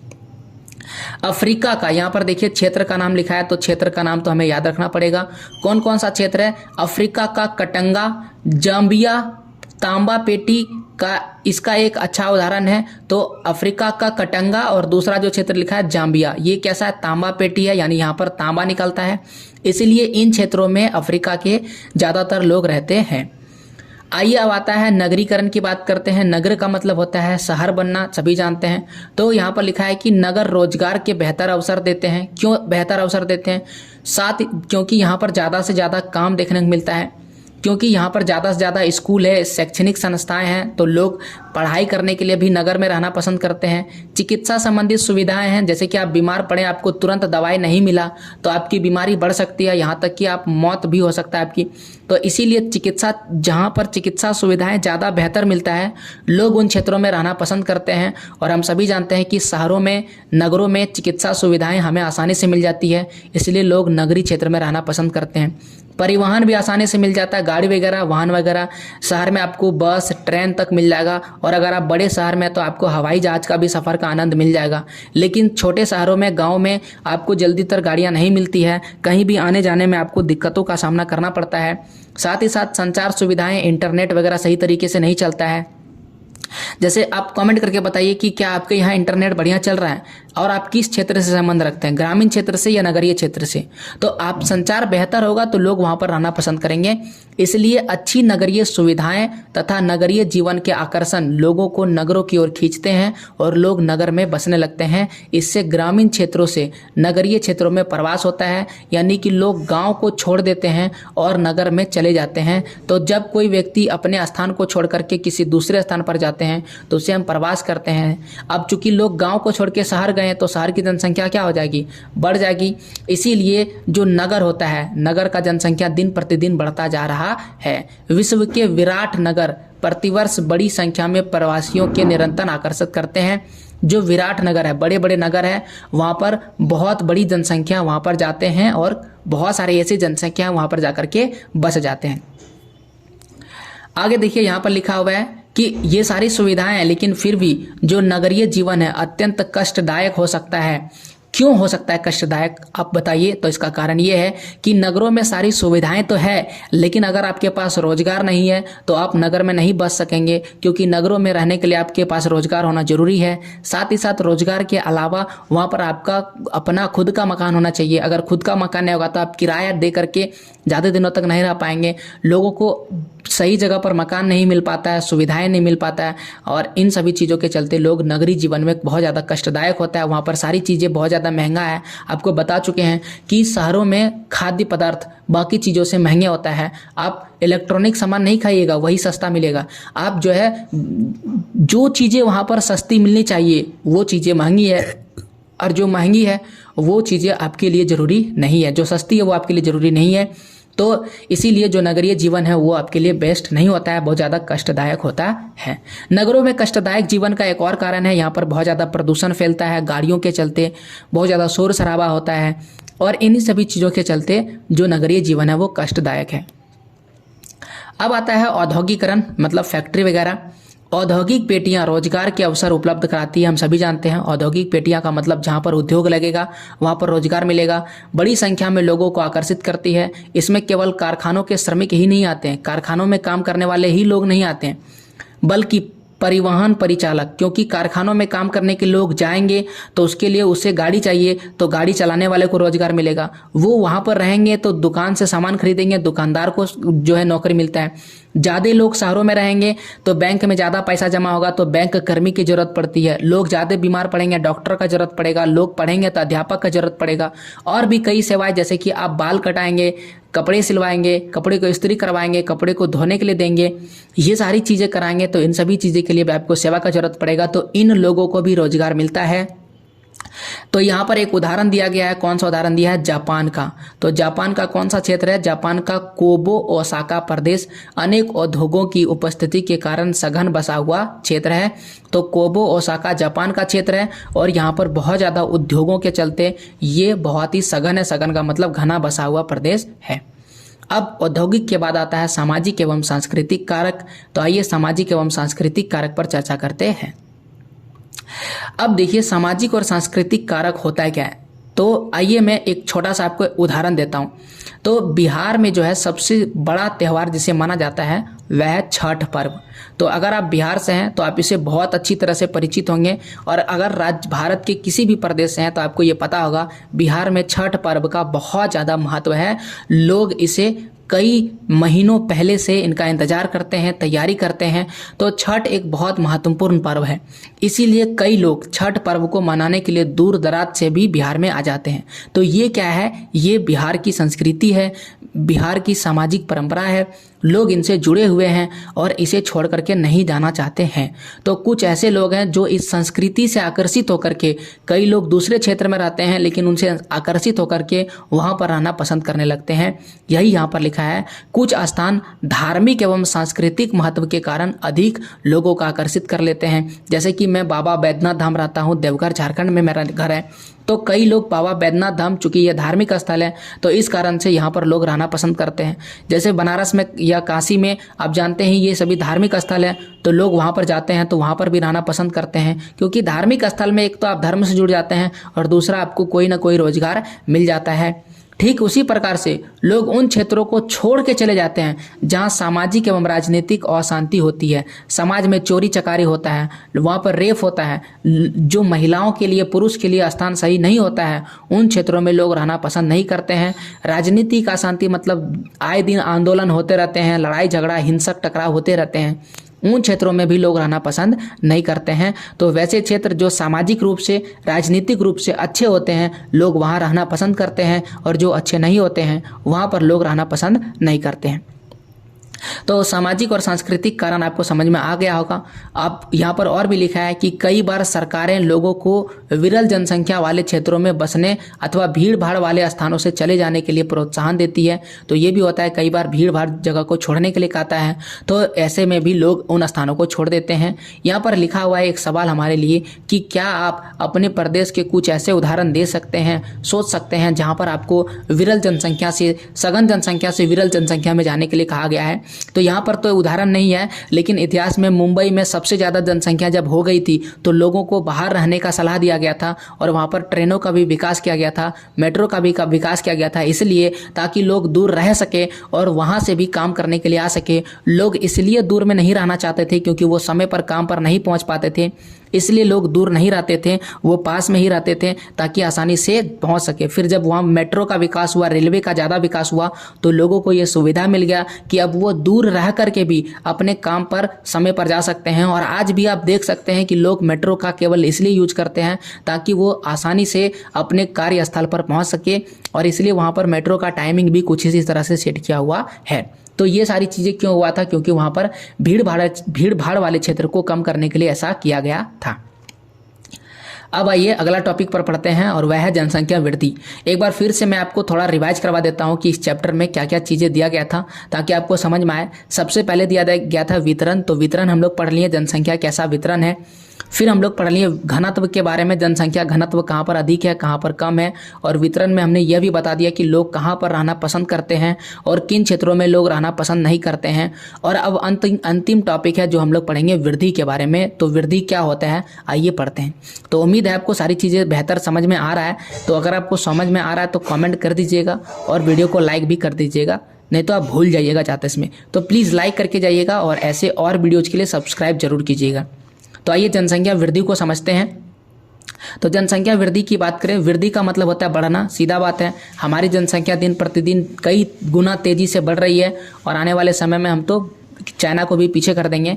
खैर ये खुशी वाली बात नहीं है, आने वाले समय में हमें कई समस्याओं का सामना करना पड़ सकता है इसके कारण। जनसंख्या वृद्धि अथवा जनसंख्या परिवर्तन का अभिप्राय किसी क्षेत्र में समय की किसी निश्चित अवधि के दौरान बसे हुए लोगों की संख्या में परिवर्तन से है। तो यहाँ पर जनसंख्या वृद्धि और परिवर्तन दोनों ही चीज़ बताया गया है। तो दोनों में क्या है, या तो जन्म के हो सकता है आप ये सोच रहे हैं कि जनसंख्या तभी बढ़ेगा जब जन्म क्या होगा, बढ़ जाएगा। लेकिन कई बार क्या होता है, बच्चे जन्म नहीं लेते हैं तब भी जनसंख्या बढ़ जाता है। तो इस तरह जनसंख्या वृद्धि के कई कारण हैं। जैसे मान लेते हैं कि बांग्लादेश में कहीं विद्रोह हो गया और वहाँ पर लड़ाई हो गई, तो लोग क्या करेंगे, बांग्लादेश को छोड़ के भागेंगे। तो बांग्लादेश चारों तरफ से भारत है, बांग्लादेश भारत के चारों तरफ से घिरा हुआ है। तो आपको हम मैप में दिखा देते हैं ये चीज़ क्या हम आपको बताना चाह रहे हैं। तो अगर आप गौर से बांग्लादेश को देखेंगे, बड़ा मैप है कि हमारे पास बड़ा मैप नहीं है, आइए छोटे मैप में ही देख लेते हैं। जैसे कि यहाँ पर ये बांग्लादेश है, तो बांग्लादेश को अगर आप गौर से देखें तो बांग्लादेश के चारों तरफ से क्या है, केवल भारत ही भारत है। तो बांग्लादेश के चारों तरफ से भारत होने के चलते यहाँ पर ये इसके पास समस्या है कि बांग्लादेश के अगर लोग कभी भागेंगे तो केवल और केवल ये भारत में ही भाग सकते हैं, समुद्री रास्ता को छोड़ करके। तो इससे क्या पता चल रहा है, इससे पता चल रहा है कि जो बांग्लादेश के लोग अगर भागते हैं तो कहाँ पर आएंगे, भारत में आएंगे। तो भारत की जनसंख्या ऐसे ही बढ़ सकती है। तो ये हम आपको उदाहरण दिए कि जनसंख्या एक बेग अगर बढ़ना है तो कैसे बढ़ सकता है, बिना जन्म के ही। अब देखिए, कभी कभी जनसंख्या परिवर्तन धनात्मक भी हो सकता है और कभी कभी ऋणात्मक भी हो सकता है। परिवर्तन का मतलब होता है बदलाव। कोरोना काल में जनसंख्या में बदलाव हो रहा था, लेकिन वो बदलाव कैसा था, ऋणात्मक था, क्योंकि जनसंख्या घट रही थी। और कभी कभी जन्म दर बढ़ जाता है तो जनसंख्या परिवर्तन कैसा हो जाता है, धनात्मक। निरपेक्ष जनसंख्या अथवा प्रतिशत के रूप में व्यक्त किया जाता है। जनसंख्या परिवर्तन को हम लोग हमेशा किस में देखते हैं, प्रतिशत में। तो जनसंख्या परिवर्तन कहता है, जनसंख्या परिवर्तन किसी प्रदेश की प्रदेश का मतलब या तो देश समझ लीजिए या तो क्षेत्र समझ लीजिए, आर्थिक प्रगति को बताता है, सामाजिक उत्थान को बताता है, ऐतिहासिक परिस्थिति को बताता है और सांस्कृतिक पृष्ठभूमि का महत्वपूर्ण सूचक है। अगर जनसंख्या परिवर्तन हो रहा है इसका मतलब वहाँ पर आर्थिक रूप से लोग अच्छे हैं, अपना इलाज करवा रहे हैं और मृत्यु दर कम है, तभी तो बीमार पड़ने के बाद भी लोग नहीं मर रहे हैं और जीवित बचे हुए हैं, इसलिए जनसंख्या बढ़ रही है। लोग की सामाजिक स्थिति बेहतर है, लोग आपस में मार काट नहीं कर रहे हैं, मिलजुल कर रह रहे हैं और इतना बढ़िया से रह रहे हैं कि दूसरे देश के लोग, दूसरे क्षेत्र के लोग आ रहे हैं तो उन्हें भी रहने के लिए दे रहे हैं और रहना लोग पसंद कर रहे हैं। इसका मतलब वहाँ पर सामाजिक स्थिति बढ़िया है। ये बाकी चीज़ें भी, सांस्कृतिक स्थिति और इतिहास भी वहाँ का अच्छा है, इसलिए वहाँ पर लोग रहना पसंद करते हैं। अब आपको जनसंख्या वृद्धि से जुड़े हुए कुछ और चीज़ें समझना पड़ेगा। सबसे पहले जनसंख्या वृद्धि क्या होता है, फिर हमें समझना पड़ेगा जनसंख्या वृद्धि दर क्या होता है, फिर जनसंख्या की प्राकृतिक वृद्धि क्या होता है, जनसंख्या की वास्तविक वृद्धि क्या होता है, जनसंख्या की धनात्मक वृद्धि और जनसंख्या की ऋणात्मक वृद्धि। यहाँ पर बिल्कुल सभी सवाल जवाब की तरह लिखा हुआ है, तो बिल्कुल आसानी से समझ सकते हैं। सबसे पहले समझते हैं जनसंख्या की वृद्धि। तो वृद्धि का मतलब हम सभी जानते हैं, जनसंख्या का बढ़ना समय के दो अंतरालों के बीच, दो अंतराल जैसे कि मान लेते हैं एक अंतराल 2001 लेते हैं और फिर लेते हैं 2011। एक क्षेत्र विशेष में होने वाली जनसंख्या में परिवर्तन। तो परिवर्तन कितना हुआ, जैसे कि 2001 में भारत की जनसंख्या थी 102 करोड़ और 2011 में 10 साल के बाद कितना जनसंख्या हो गया, 121 करोड़। तो इसमें कितना वृद्धि हुआ, तो 121 करोड़ में से 102 करोड़ अगर हम लोग घटा देते हैं तो कुल मिलाकर के हमारे पास 18.15 करोड़ जनसंख्या आता है। तो लगभग 18 करोड़ जनसंख्या क्या हुई, बढ़ा है। इसे ही हम जनसंख्या वृद्धि कहते हैं या फिर इसे जनसंख्या वृद्धि कहा जाता है। अब जनसंख्या वृद्धि दर क्या है, दर को हम लोग प्रतिशत में निकालते हैं। तो जो जनसंख्या में परिवर्तन हुआ उसे जब प्रतिशत में निकाल देते हैं तो उसे हम जनसंख्या वृद्धि दर कहते हैं। अब निकालने के लिए फॉर्मूला बहुत आसान है, जितना परिवर्तन हुआ, जैसे कितना करोड़ हुआ, 18 करोड़ जनसंख्या बदला, पहले कितना था 121 करोड़ था, तो पहले कितना था 102 करोड़ था, तो 102 करोड़ जनसंख्या में कितना हो गया 118 क्या हुआ, परिवर्तन हुआ। इसको गुना किससे करिएगा 100, तो ये प्रतिशत में हमारा आ जाएगा। अब आता है जनसंख्या की प्राकृतिक वृद्धि। समझते हैं प्राकृतिक वृद्धि क्या होता है। तो किसी क्षेत्र विशेष में दो समय अंतरालों में जन्म और मृत्यु, कौन कौन सा, सिर्फ जन्म और मृत्यु के अंतर से बढ़ने वाली जनसंख्या को उस क्षेत्र की प्राकृतिक वृद्धि कहते हैं। यानी जितना जन्म हुआ है और जितना मृत्यु हुआ है, मान लेते हैं कि एक में 102 जन्म हुआ है और 60 की मृत्यु हुई है, तो 102 में से अगर हम लोग 60 को क्या करते हैं, सब्ट्रैक्ट करते हैं, तो आता है 42 यानी 42। तो जनसंख्या वृद्धि क्या, प्राकृतिक वृद्धि हो गया 42 हो गया। ठीक है। अब आता है वास्तविक वृद्धि। वास्तविक वृद्धि में क्या होता है, मान लेते हैं कि कोई आदमी, इतना तो जन्म और मृत्यु हुआ है, अब यहाँ पर कुछ आदमी हो सकता है दूसरे देश से काम करने के लिए आया होगा। तो मान लेते हैं कि यहाँ पर 50 आदमी काम करने के लिए आया और फिर 50 आदमी में से 40 आदमी यहीं, 10 आदमी यहीं रह गया और 40 आदमी काम करके वापस चला गया। तो बढ़ा कितना, 10 और बढ़ गया। तो 42 पहले से था और 10 अभी फिर बढ़ गया, तो कितना हो गया 52। तो इसे हम कहते हैं वास्तविक वृद्धि। तो कहता है यह वृद्धि तब होता है जब जन्म में से मृत्यु को घटा देते हैं और फिर अप्रवास में उत्प्रवास को घटा देते हैं, मतलब आए हुए लोगों में से गए हुए लोगों की संख्या को घटा देते हैं, तो उसे हम कहते हैं जनसंख्या की वास्तविक वृद्धि। अब दूसरा चीज़ है, एक है धनात्मक वृद्धि, दूसरा ऋणात्मक। तो धनात्मक का मतलब होता है प्लस। तो बोलेंगे कि जब लोग क्या होते हैं, जनसंख्या में वृद्धि होती है, जैसे कि यह तब होती है जब दो समय अंतरालों के बीच जन्म दर देख लिए, मृत्यु दर देख लिए।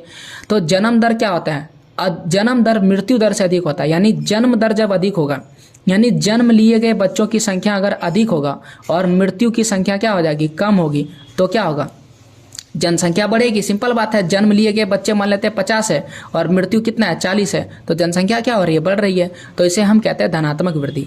लेकिन जब ये उल्टा हो जाता है, मान लेते हैं कि जन्म हो गया 30 और जो मृत्यु है वो क्या हो गया 50 हो गया, तो इस बार मृत्यु की संख्या अधिक है और जन्म की संख्या कम है, तो जनसंख्या में बढ़ेगा नहीं बल्कि जनसंख्या घट जाएगी। तो इस तरह की जनसंख्या वृद्धि को हम ऋणात्मक वृद्धि कहते हैं। तो उम्मीद है आपको ऋणात्मक वृद्धि समझ में आ गया होगा और धनात्मक वृद्धि समझ में आ गया। जनसंख्या वृद्धि से जुड़े हुए ये टॉपिक बहुत ही महत्वपूर्ण था। अब आगे बढ़ते हैं और अब देखते हैं जनसंख्या परिवर्तन के घटक। जनसंख्या परिवर्तन के कितने घटक हैं।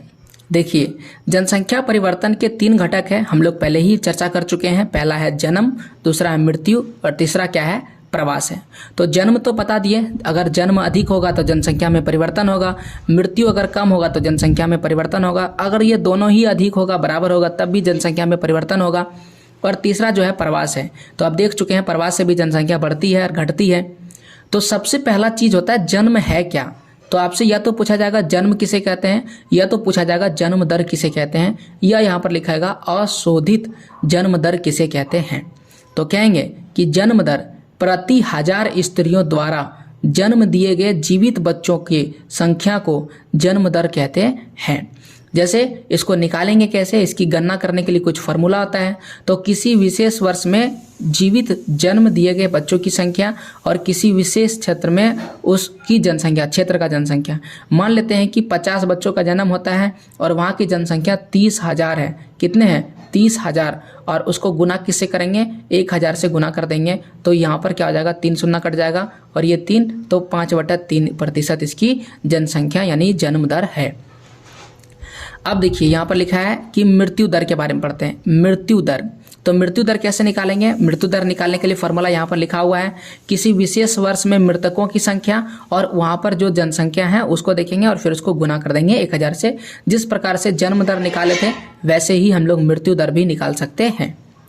अब कहता है कि मृत्यु दर जनसंख्या परिवर्तन में सक्रिय भूमिका निभाती है। तो जनसंख्या परिवर्तन में अगर सबसे ज़्यादा भूमिका कोई निभाता है तो वह है मृत्यु दर। अगर मृत्यु दर कम है यानी कि कम व्यक्ति मर रहे हैं तो जनसंख्या ज़्यादा तेजी से बढ़ेगा, और अगर मृत्यु दर अधिक है यानी ज़्यादा व्यक्ति मर रहे हैं तो जनसंख्या कम तेजी से बढ़ेगा। जनसंख्या वृद्धि केवल बढ़ती हुई जन्म दर से नहीं होती है, आपूर्ति घटती हुई मृत्यु दर से भी होती है। यानी कि अगर जन्म दर आपका 30 है और मृत्यु दर 50 है तो क्या जनसंख्या वृद्धि होगी, नहीं होगी, क्योंकि यहाँ पर मृत्यु दर अधिक है। इसीलिए अगर मृत्यु दर अगर आपकी घटती है तब आपका तब बोलेंगे जनसंख्या वृद्धि है, हुआ है। अब मृत्यु दर घटेगा कैसे, अगर अच्छी स्वास्थ्य सुविधाएं मिलेगा, लोगों को अच्छा पोषण मिलेगा, भोजन मिलेगा, तो मृत्यु दर घट जाएगा। अब यहाँ पर लिखा वही कि मृत्यु दर निकालने के लिए क्या कहते हैं, किसी विशेष क्षेत्र में मृत्यु दर को मापने का एक सरल विधि है, और वह विधि है कि मृत्यु दर किसी क्षेत्र विशेष में किसी विशेष वर्ष के दौरान प्रति 1000 जनसंख्या के पीछे मृतकों की संख्या है।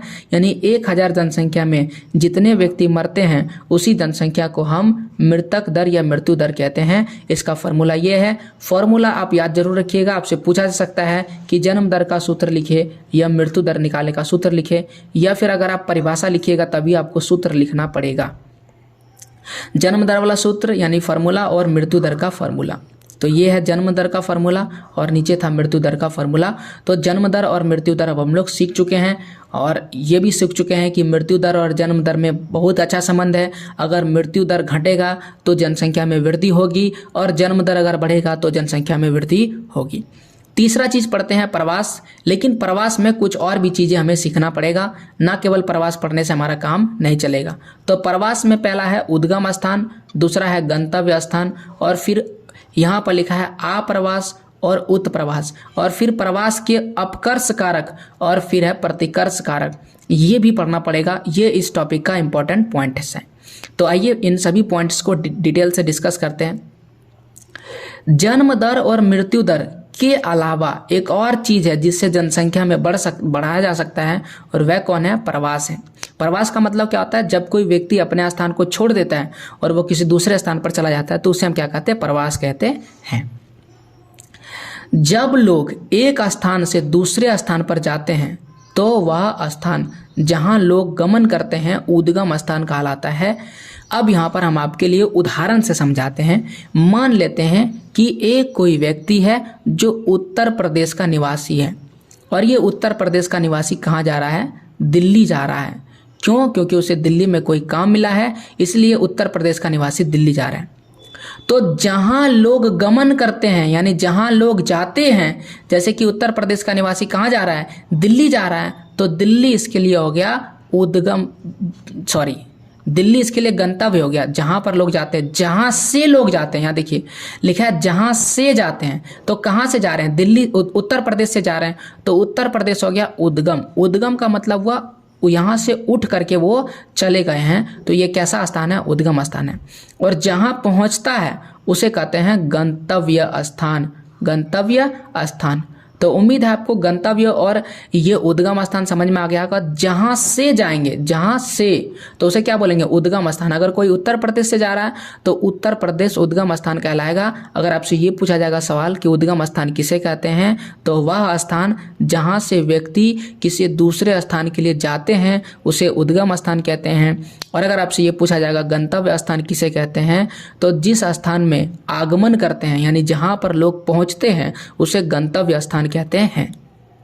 अब ध्यान से मेरी बात समझिएगा, लोग एक स्थान को छोड़ के क्यों जाएंगे? तो इसका कारण यहाँ पर लिखा हुआ है कि लोग क्यों जाते हैं। कहता है कि उद्गम स्थान में जनसंख्या की कमी को दर्शाता है। यानी अगर लोग उत्तर प्रदेश को छोड़ के जा रहे हैं तो उत्तर प्रदेश में जनसंख्या होगी कम, और अगर लोग दिल्ली पहुंच रहे हैं तो दिल्ली की जनसंख्या होगी अधिक। क्यों? क्योंकि यहाँ से एक आदमी उठ करके यहाँ दिल्ली पहुंच गया तो उत्तर प्रदेश की जनसंख्या एक तो घट गई और दिल्ली की जनसंख्या एक क्या हो गई? बढ़ गई। जबकि गंतव्य स्थान पर जनसंख्या क्या होती है? बढ़ जाती है। प्रवास मनुष्य और संसाधन के बीच बेहतर संतुलन प्राप्त करने की दिशा है। जो प्रवास है मनुष्यों के बीच में और संसाधनों के बीच में, तो वो उत्तर प्रदेश से दिल्ली क्यों गया? क्योंकि उसके पास कुछ संसाधनों की कमी हो गई है होगी, और उसी संसाधन को लेने के लिए वो कहाँ गया होगा? दिल्ली गया होगा। तो संसाधनों के बीच में संतुलन बनाने के लिए बहुत ज़्यादा जरूरी है। अब यहाँ पर देखिए, प्रवास जो है वो 3 तरह से होता है। तो पूछा जाएगा प्रवास के कितने प्रकार है? तो बोलिएगा 3 प्रकार का। पहले अस्थाई, अस्थाई और तीसरा है मौसमी। तो ये तीनों क्या होता है? तीनों आपके लिए एक्सप्लेन करते हैं। सबसे पहले अस्थाई। अस्थाई का मतलब वह जो बिल्कुल छोड़ दिया है। जैसे मान लेते हैं कि उत्तर प्रदेश को छोड़ के वो हमेशा हमेशा के लेकर दिल्ली चला गया, तो वह हो गया अस्थाई। और अगर कभी कभी वो आता है और कभी कभी जाता है तो वह क्या है? अस्थाई। और मौसम के अनुसार जाता है। जैसे कि मैं बाबा बैद्यनाथ धाम की नगरी में रहता हूँ, तो सावन के महीने में यहाँ पर लाखों व्यक्ति जलार्पण के लिए आते हैं। ऐसे ही अगर आप वैष्णो देवी मंदिर के आसपास रहते हैं तो वहाँ पर भी आप जानते हैं बहुत सारे लोग क्या करते हैं? वैष्णो देवी की माता का दर्शन करने के लिए जाते हैं। कुंभ मेला जब लगता है तो कुंभ मेला में भी कई लोग, करोड़ों में लोग जाते हैं दर्शन करने के लिए। अब वहाँ पर कुछ लोग ऐसे होते हैं जो दुकान करते हैं। अब जो दुकान करने के लिए गए हैं तो वो कम से कम महीने भर वहाँ पर तो रहेंगे ही रहेंगे। तो ऐसे में वो किसी एक खास मौसम में जाते हैं। जैसे बाबा बैद्यनाथ धाम की नगरी में वो बरसात के मौसम में आते हैं, क्योंकि सावन के महीने में ही यहाँ पर जो है जलार्पण होता है। ज़्यादा लोग कांवर लेकर आते हैं, तो इसलिए यहाँ पर इस सावन के मौसम में लोग आते हैं और फिर सावन खत्म होने के बाद चले जाते हैं। तो यहाँ पर कैसा परिवर्तन हुआ? कैसा प्रवास हुआ? मौसमी प्रवास हुआ। मौसम के अनुसार लोग आए और फिर मौसम के अनुसार चले गए। उसी प्रकार से बिहार, उत्तर प्रदेश और उत्तराखंड के क्षेत्रों में कुछ ऐसे क्षेत्र हैं जहाँ पर गंगा नदी या फिर अन्य कई नदियों के कारण बाढ़ आता है। बिहार में बहुत सारे ऐसे क्षेत्र हैं जहाँ पर बाढ़ आता है, तो उन क्षेत्रों में कोसी नदी के कारण बाढ़ आता है बिहार क्षेत्रों में। तो जिन क्षेत्रों में बाढ़ आता है वहाँ पर लोग बाढ़ के समय में उस स्थान को छोड़ देते हैं और अपने दूसरे स्थान पर चले जाते हैं। मामा घर, चाचा घर, नाना घर, कहीं भी चले जाएंगे, वो उन स्थान को छोड़ के चले जाते हैं। और जैसे ही बाढ़ खत्म होती है, बरसात खत्म होती है, फिर से वापस वो वहाँ पर चले आते हैं। तो इस तरह से वो किस प्रकार के प्रवासी हैं? मौसमी प्रवासी है। अब आपको अस्थाई प्रवासी, अस्थाई और मौसमी प्रवासी में समझ में आ गया होगा। यह कभी कभी गांव से गांव जाते हैं, यानी एक गांव से दूसरे गांव के लोग गांव जाते हैं। कभी कभी लोग गांव से नगर की ओर जाते हैं और कभी कभी लोग नगर से दूसरे नगर में जाते हैं। तो 3 तरह का प्रवास हो सकता है।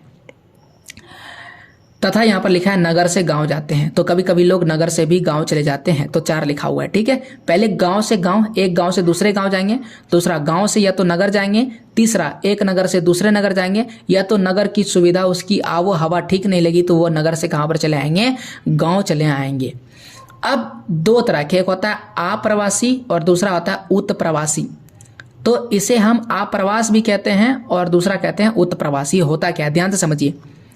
प्रवासी जो किसी नए स्थान पर जाते हैं, किसी नए स्थान पर जाते हैं, अप्रवासी कहलाते हैं। यानी वो नया स्थान पर गया। मान लेते हैं कि उत्तर प्रदेश में था और वो चला गया मुंबई, तो अगर उत्तर प्रदेश से मुंबई जा रहा है तो उत्तर प्रदेश से मुंबई जाने के लिए उन्होंने मुंबई उसके लिए नया स्थान हो गया। उत्तर प्रदेश में उसका जन्म हुआ है लेकिन वो चला गया मुंबई, तो मुंबई उनके लिए नया स्थान है, तो वो क्या कहलाएगा? अप्रवासी कहलाएगा। परंतु जो एक स्थान से बाहर चले जाते हैं, प्रवासी जो एक स्थान से बाहर चले जाते हैं उसे हम उत्प्रवासी कहते हैं। यानी उस स्थान को छोड़कर हमेशा हमेशा के लिए दूसरे स्थान पर चला गया, उसे हम क्या कहेंगे? उत्प्रवासी कहेंगे। तो ये हो गया अप्रवासी और दूसरा हो गया उत्प्रवासी। अब इसका कारक देखते हैं। लिखा हुआ है कि क्या आप सोचते हैं कि किन कारणों से लोग प्रवास करते हैं? कारण हमको बता देते हैं। लोग अच्छी शिक्षा के लिए एक स्थान से दूसरे स्थान पर जाते हैं, रोजगार की तलाश में एक स्थान से दूसरे स्थान पर जाते हैं, लोग अच्छी सुविधाओं के लिए एक स्थान से दूसरे स्थान पर जाते हैं, जैसे शिक्षा हो गया, स्वास्थ्य हो गया। तो लोग के एक स्थान से दूसरे स्थान पर जाने के कई कारण हैं। यहाँ पर वही लिखा है, लोग आर्थिक स्थिति, सामाजिक जीवन के लिए प्रवास करते हैं। अब प्रवास को प्रभावित करने वाले कारण देखिए क्या कारण है। पहला जो है उसे हम प्रतिकर्ष कारक कहते हैं और दूसरा जो है अपकर्ष कारक कहते हैं। बेरोजगारी, रहन सहन की निम्न दशाएं मतलब खराब दशा, राजनीतिक उपद्रव, लड़ाई झगड़ा हो रहा है, प्रतिकूल जलवायु, बड़ी गर्मी पड़ रहा है, बड़ी ठंडा पड़ रहा है, बारिश में बाढ़ आ जा रहा है, ये प्रतिकूल जलवायु है। प्राकृतिक विविधताएं, भूकंप आ रहा है, सुनामी आ रहा है, ये क्या? प्राकृतिक विविधताएं। महामारी से चाइना में क्या हुआ? कोरोना फैल गया, लोग चाइना छोड़ने लगे थे।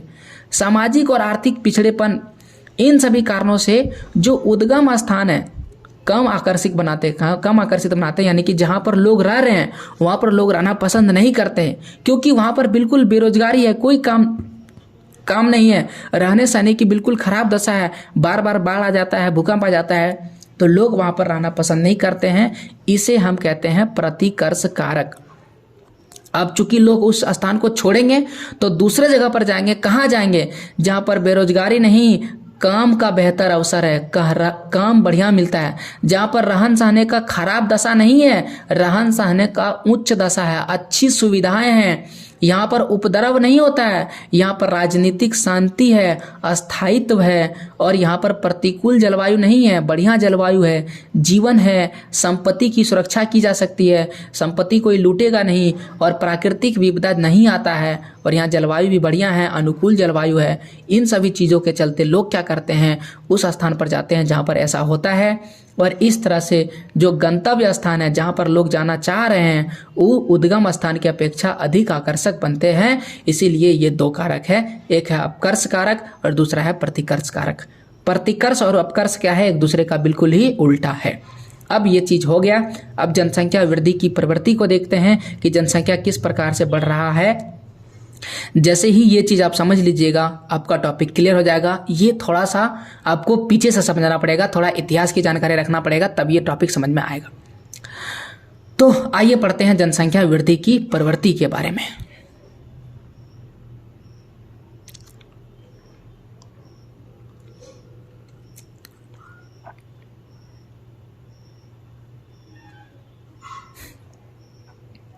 तो जनसंख्या वृद्धि की प्रवृत्तियां तो क्या है?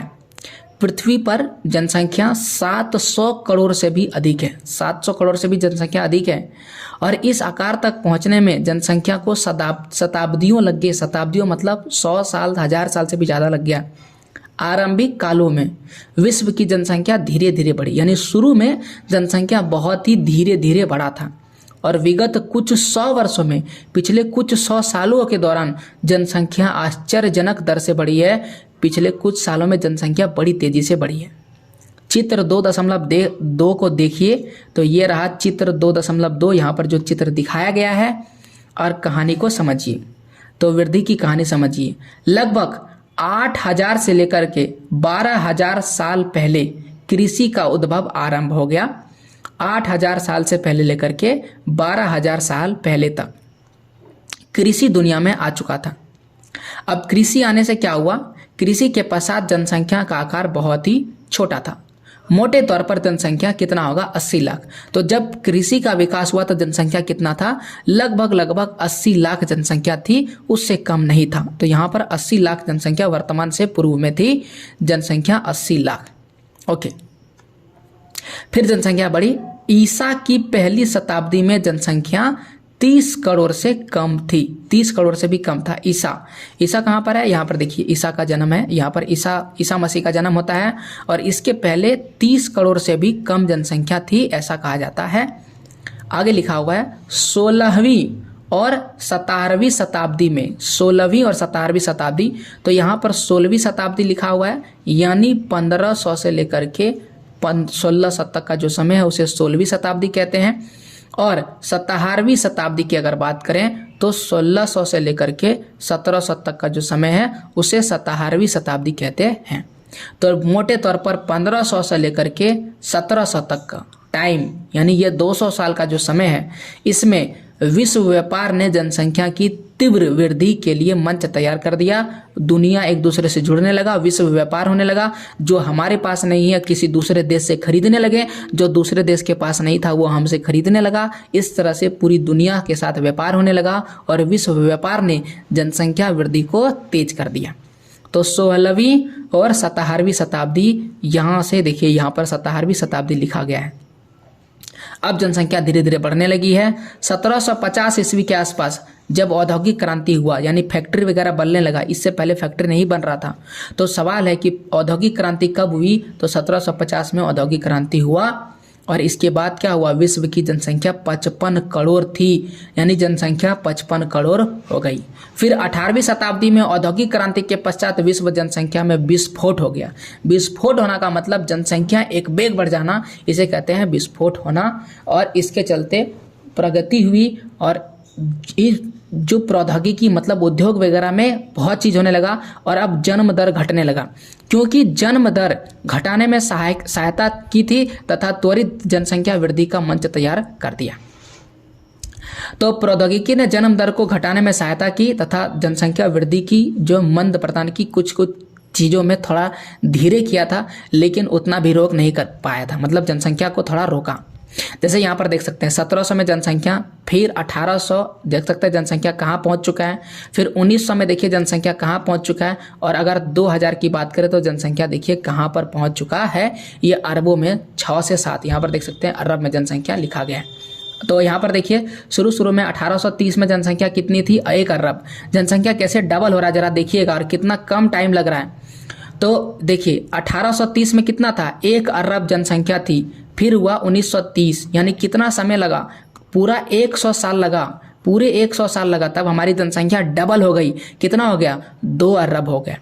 फिर हमको लगा 1960, यानी लगभग 30 साल लगा, और 30 साल में, पहले 100 साल में हमारी जनसंख्या डबल हुई थी, और पहले यहाँ पर देखिए 100 साल लगा था, अब 30 साल में जनसंख्या हो गया डबल, एक बढ़ गया, सॉरी एक अरब हो गया, ठीक है। डबल होने में कितना लगा, 45 साल लगा। देखिए यहाँ 30 साल और ये 15 साल जोड़िएगा, कितना हो जाएगा, 45 साल हो जाएगा। 15 साल में जनसंख्या, 45 साल में हमारी जनसंख्या हो गया डबल, 4 अरब हो गया, 2 से 4।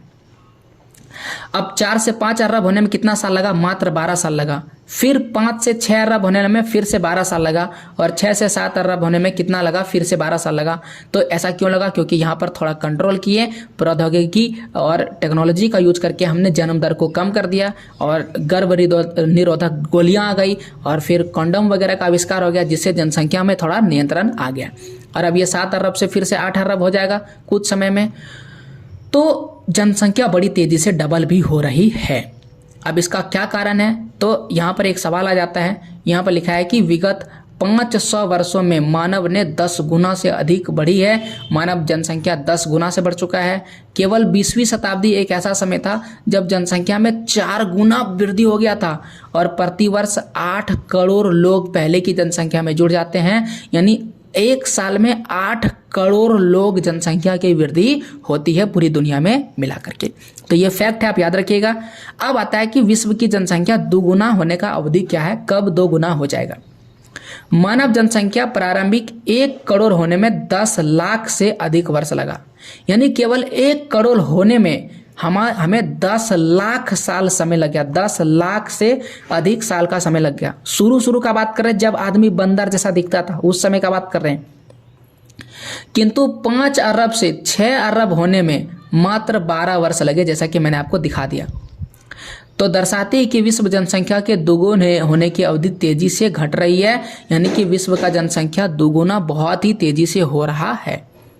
अब विभिन्न देशों में उनकी जनसंख्या के दोगुने होने में अत्यधिक भिन्नताएं पाई जाती है, बहुत ज़्यादा अंतर पाया जाता है। विकसित देशों और विकासशील देशों की तुलना में जनसंख्या दोगुना करने में अधिक समय ले रहे हैं। ध्यान से समझिएगा, जो विकसित देश है ना, जो टेक्नोलॉजी में आगे है, तरक्की में आगे है, अमेरिका जैसा देश, वो क्या है, विकसित देश है। तो विकसित देश जो है विकासशील देश, जैसे भारत क्या है, विकासशील देश है, इनकी तुलना में अपनी जनसंख्या को दोगुना करने में अधिक समय ले रहे हैं। यानी विकसित देश के लोग समझदार हो चुके हैं, वो जनसंख्या को कंट्रोल कर रहे हैं। उसको पता है कि जनसंख्या बढ़ेगा, आपके घर की आमदनी कितनी है, आप एक दिन में 500 रुपया कमा रहे हैं, आपके घर की जनसंख्या है 6 और अब आप जनसंख्या कर देंगे 12, 500 रुपये में आपका परिवार नहीं चलने वाला है। विकसित देश के लोग को पता चल चुका है, अगर जनसंख्या बढ़ेगी तो संसाधन कम पड़ जाएंगे, हम अपने जीवन को नहीं जी पाएंगे। लेकिन जो विकासशील देश है भारत, इसको पता ही नहीं है। यहाँ पर लोग कम शिक्षित है, इसीलिए इसकी जनसंख्या तेजी से बढ़ रही है। तो विकसित देश जो है वो कम तेजी से, जबकि विकासशील देश जो है अपनी दोगुना तेजी से कर रहा है। जबकि विकासशील देश समय ले रहा है, अपनी जनसंख्या को जल्दी दोगुना होने नहीं दे रहा है। जनसंख्या की अधिकतर वृद्धि विकासशील विश्व में हो रहा है। ज़्यादातर अगर किसी में जनसंख्या बढ़ रही है तो वो किन देशों में, विकासशील देशों में, जहाँ जनसंख्या का विस्फोट हो रहा है। जनसंख्या विस्फोट का मतलब क्या हुआ, जनसंख्या इतनी तेजी से बढ़ रही है, इतनी तेजी से बढ़ रही है कि ऐसा लग रहा है कि विस्फोट हो रहा है, तो इसे जनसंख्या विस्फोट कहते हैं। अब एक और टॉपिक पढ़ना है, जनसंख्या परिवर्तन के स्थानिक प्रारूप, मतलब अलग अलग जगहों पर जनसंख्या कैसे बढ़ रहा है, जरा इस पर नजर डालते हैं। विश्व के विभिन्न भागों में जनसंख्या वृद्धि की तुलना की जा सकती है। विकसित देशों में विकासशील देशों की तुलना में जनसंख्या वृद्धि कम है। तो यहाँ पर पहले ही बता चुके हैं, जो विकसित देश है, जो तरक्की कर चुका है, जापान जैसा देश, और जो भारत जैसा देश है, विकासशील देश, ठीक है ना, विकासशील देश में थोड़ा कम है, विकासशील देश में अधिक है, जबकि विकसित देश में वृद्धि दर क्या है, कम है। जनसंख्या वृद्धि और आर्थिक विकास ऋणात्मक सह संबंध पाया गया। जनसंख्या जितना तेजी से बढ़ेगा आप तरक्की उतना कम कीजिएगा, और जनसंख्या जितना कम तेजी से बढ़ेगा तरक्की आप उतना अधिक कीजिएगा।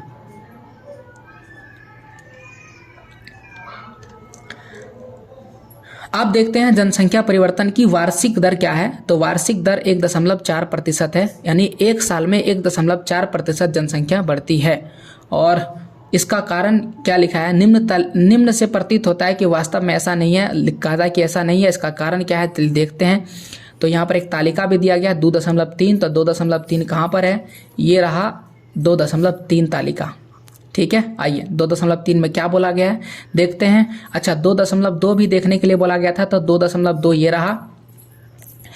काल 10,000 ईसा पूर्व, 10,000 ईसा पूर्व में 50 लाख जनसंख्या थी। फिर आता है 650 ईसा पूर्व, फिर यहाँ 50 करोड़ हो गया, और फिर 804 ईसा पूर्व 50 से 100 करोड़ हो गया। फिर आता है 1927 ईसा पूर्व 100 करोड़ से 200 करोड़ हो गया, और फिर 1974 ईस्वी आता है। ये सब ईस्वी में है, माफ़ कीजिए, ईसा पूर्व हो गया, ईसा पूर्व यही था, ये सब ईस्वी सन में है। और फिर आता है 1974 ईस्वी, और 200 करोड़ से 400 करोड़ हो गया। पहले 50 करोड़ से 100 करोड़, 100 करोड़ से 200 करोड़, और 200 करोड़ से 400 करोड़, और 2025 में ऐसा माना जाता है कि 400 करोड़ से हमारी जनसंख्या हो जाएगी 800 करोड़। और समय कितना ले रहा है, पहले समय लिया 1500 साल, फिर समय लिया 154 साल, और फिर लिया 123 साल, और अब कितना ले रहा है 47, और अब कितना 51। आप देख सकते हैं समय किस तरह से घट रहा है। पहले 1500 साल में हमारी जनसंख्या डबल हुई थी, और अब केवल 51 साल में ही हमारी जनसंख्या डबल हो जाएगी। हमारी यहाँ पर देख लेते हैं अब वार्षिक दर क्या है। जब निम्न वार्षिक दर अत्यंत बड़ी जनसंख्या पर लागू होता है तो इससे जनसंख्या में विशाल परिवर्तन होता है। क्या होता है विशाल परिवर्तन, देखिए। मान लेते हैं कि आप 5 को गुना कर रहे हैं 10 से, कितना आएगा, 50 आएगा। अब इसी 5 को गुना कीजिए 1 करोड़ से, कितना आया, 5 करोड़ आ जाएगा। तो आप देख सकते हैं कि जब छोटी संख्या को किसी बड़े जनसंख्या से गुना करते हैं तो इसका परिवर्तन भी कैसा आता है, विशाल आता है। तो यहाँ पर वही बोल रहा है कि अगर आप बोलिएगा एक साल में 1.4% बढ़ रहा है, तो ऐसा नहीं हो रहा है, क्योंकि छोटा छोटा जहाँ जनसंख्या वहाँ पर तो लागू हो रहा है, लेकिन जहाँ बड़ी जनसंख्या है वहाँ पर ये चीज़ लागू नहीं होता है। दूसरा कारण है वृद्धि दर निरंतर घटती रही तो कुल जनसंख्या प्रतिवर्ष बढ़ती है। अगर वृद्धि दर घटेगा तो जनसंख्या क्या होगा, बढ़ेगा। और प्रसव के दौरान मृत्यु दर की भांति शिशु मृत्यु दर में भी वृद्धि हो सकती है। और जिस तरह से मृत्यु दर में वृद्धि हो रही है उसी तरह शिशु मृत्यु दर में भी तो वृद्धि होगा, तभी तो जनसंख्या बढ़ेगा। तो इसीलिए ये कहना गलत बात है कि जो जनसंख्या है 1.4% से बढ़ रही है। अब इसका एग्जाम्पल यहाँ पर देख लीजिए। विश्व की जनसंख्या वृद्धि दर कितना है, 1.6%। 1990 से लेकर के 1995 में और 2010 से 2015 में कितना बोला गया है, 1.2% बोला गया। अलग अलग क्षेत्रों में अलग होगा। अफ्रीका का प्रतिशत कितना है, अफ्रीका का 2.4% वृद्धि होता है 1990 से 1995 और 2010 से 15 में कितना 2.6% वृद्धि हो रहा है। यानी कि अफ्रीका का जो जनसंख्या वृद्धि दर है वो बढ़ा है। यूरोप की जनसंख्या वृद्धि दर पहले था 0.2%, 90 से 95 में, 2010 से 15 में 0.1% हो गया। यानी कि उन्होंने जनसंख्या में कंट्रोल कर लिया और जनसंख्या वृद्धि दर उसकी थोड़ी सी घट गई है। अमेरिका की देख लीजिए, उत्तर अमेरिका 1.4% और अभी कितना 0.8%, यानी इसमें बढ़ोतरी नहीं घटा है। लैटिन अमेरिका कैरिबियन सागर के आसपास का एरिया 1.7% था 2010 और 15 में हो गया 1.1%। एशिया में 1.6% था, इसका जनसंख्या वृद्धि दर हो गया 1%।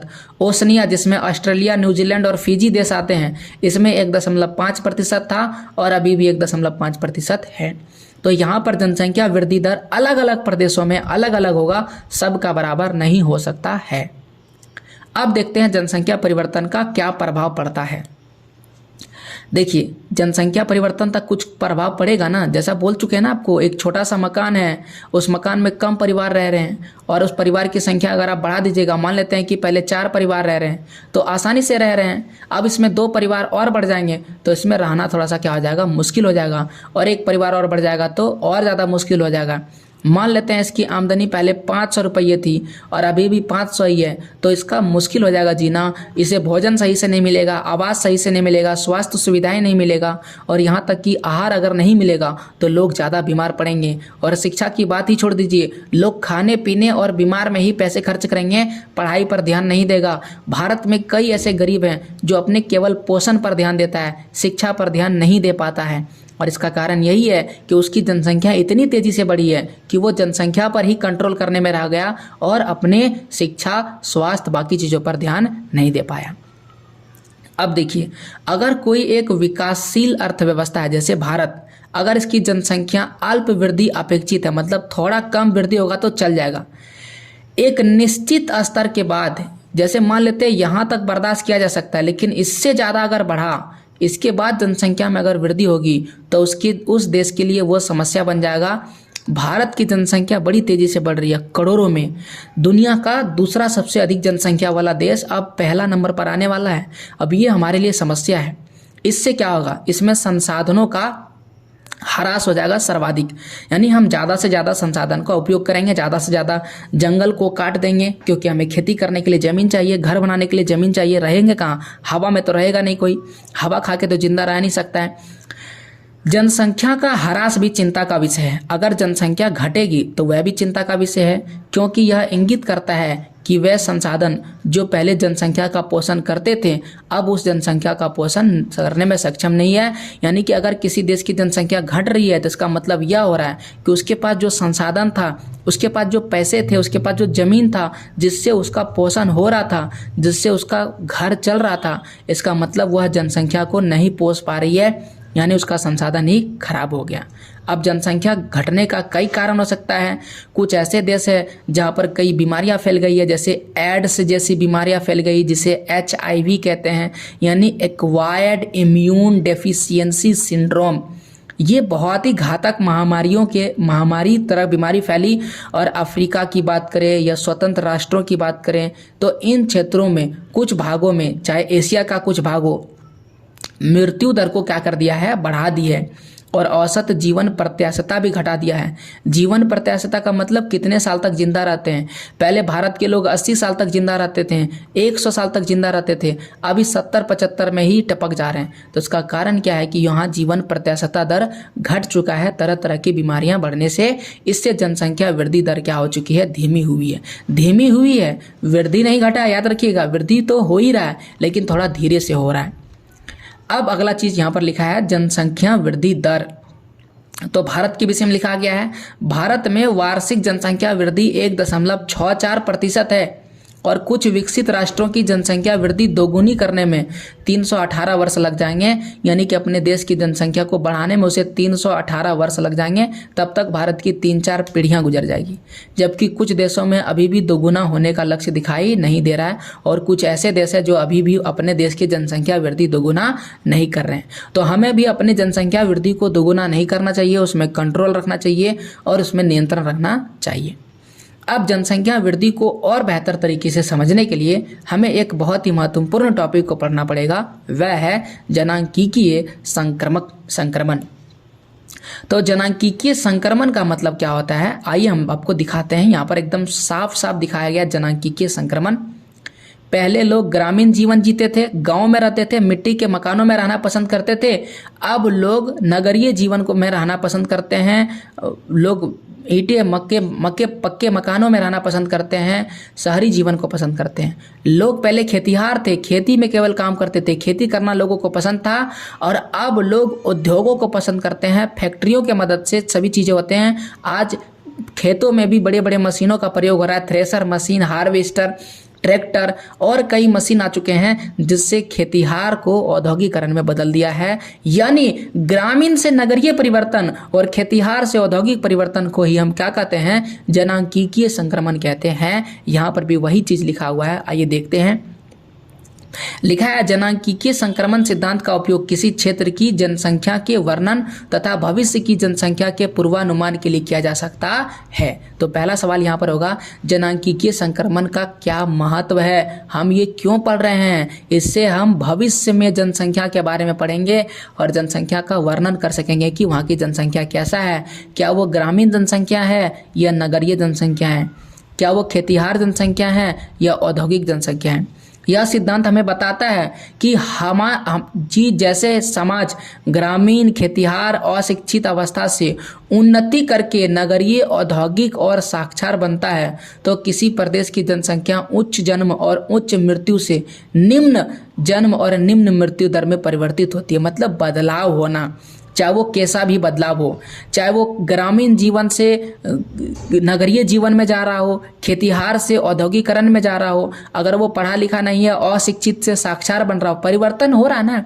अगर वहाँ पर जन्म दर जो है उच्च था और मृत्यु दर भी ज़्यादा था, जन्म दर अधिक हो रहा है, बच्चे भी जन्म अधिक ले रहे हैं, मृत्यु भी अधिक हो रहा है, तो उसमें परिवर्तन हो सकता है, निम्न जन्म दर होगा और मृत्यु दर भी निम्न होगा। तो इसे हम क्या कहेंगे, जनांकीय संक्रमण कहेंगे। ये परिवर्तन अवस्थाओं में होते हैं, एक साथ नहीं होते हैं, जिन्हें सामूहिक रूप से जनांकीय संक्रमण चक्र कहा जाता है। अब जनांकीय संक्रमण की 3 गो सिद्धांत हैं, 3 सिद्धांत है। जनांकीय संक्रमण के सिद्धांत की 3 अवस्था है। ये 3 अवस्था हमको समझना पड़ेगा, प्रथम, द्वितीय और तृतीय। ये है प्रथम अवस्था, ये है द्वितीय अवस्था और ये है तृतीय अवस्था। तीनों को समझ लेते हैं। यहाँ पर भी हमारे किताब में भी डिटेल से लिखा हुआ है। ये हमारा है प्रथम अवस्था है, इसके बाद ये है द्वितीय अवस्था और यह है तृतीय। तृतीय का मतलब होता है अंतिम अवस्था। और तीनों में क्या अंतर है, आइए पढ़ते हैं। कहता है कि प्रथम अवस्था में उच्च प्रजननशीलता, मतलब जन्म भी बच्चे बहुत ज़्यादा देते हैं, लेकिन उच्च मृत्यता मतलब मृत्यु भी बहुत ही अधिक होता है। जन्म भी अधिक होता है, मृत्यु भी अधिक होता है। लोग महामारी से मरते हैं, भोजन नहीं मिलने के कारण मरते हैं, मृत्यु की क्षतिपूर्ति से अधिक पुनरुत्पादन करते हैं।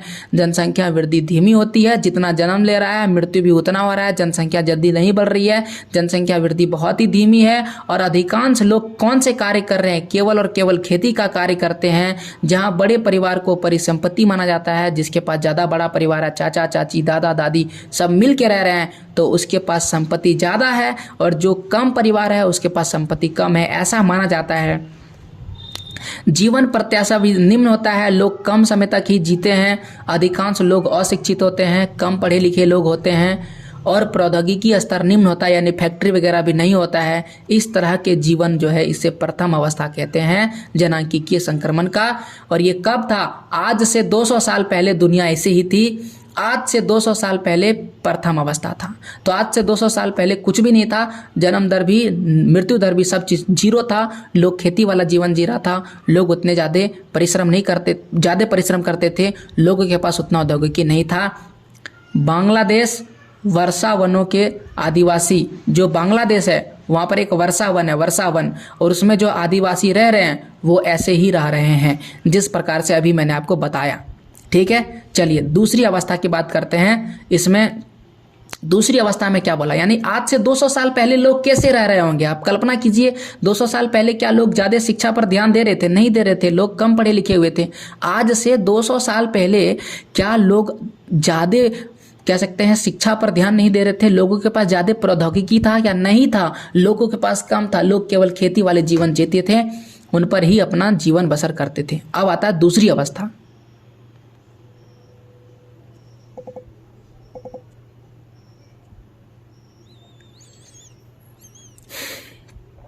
दूसरी अवस्था क्या कहते हैं? दूसरी अवस्था समझते हैं।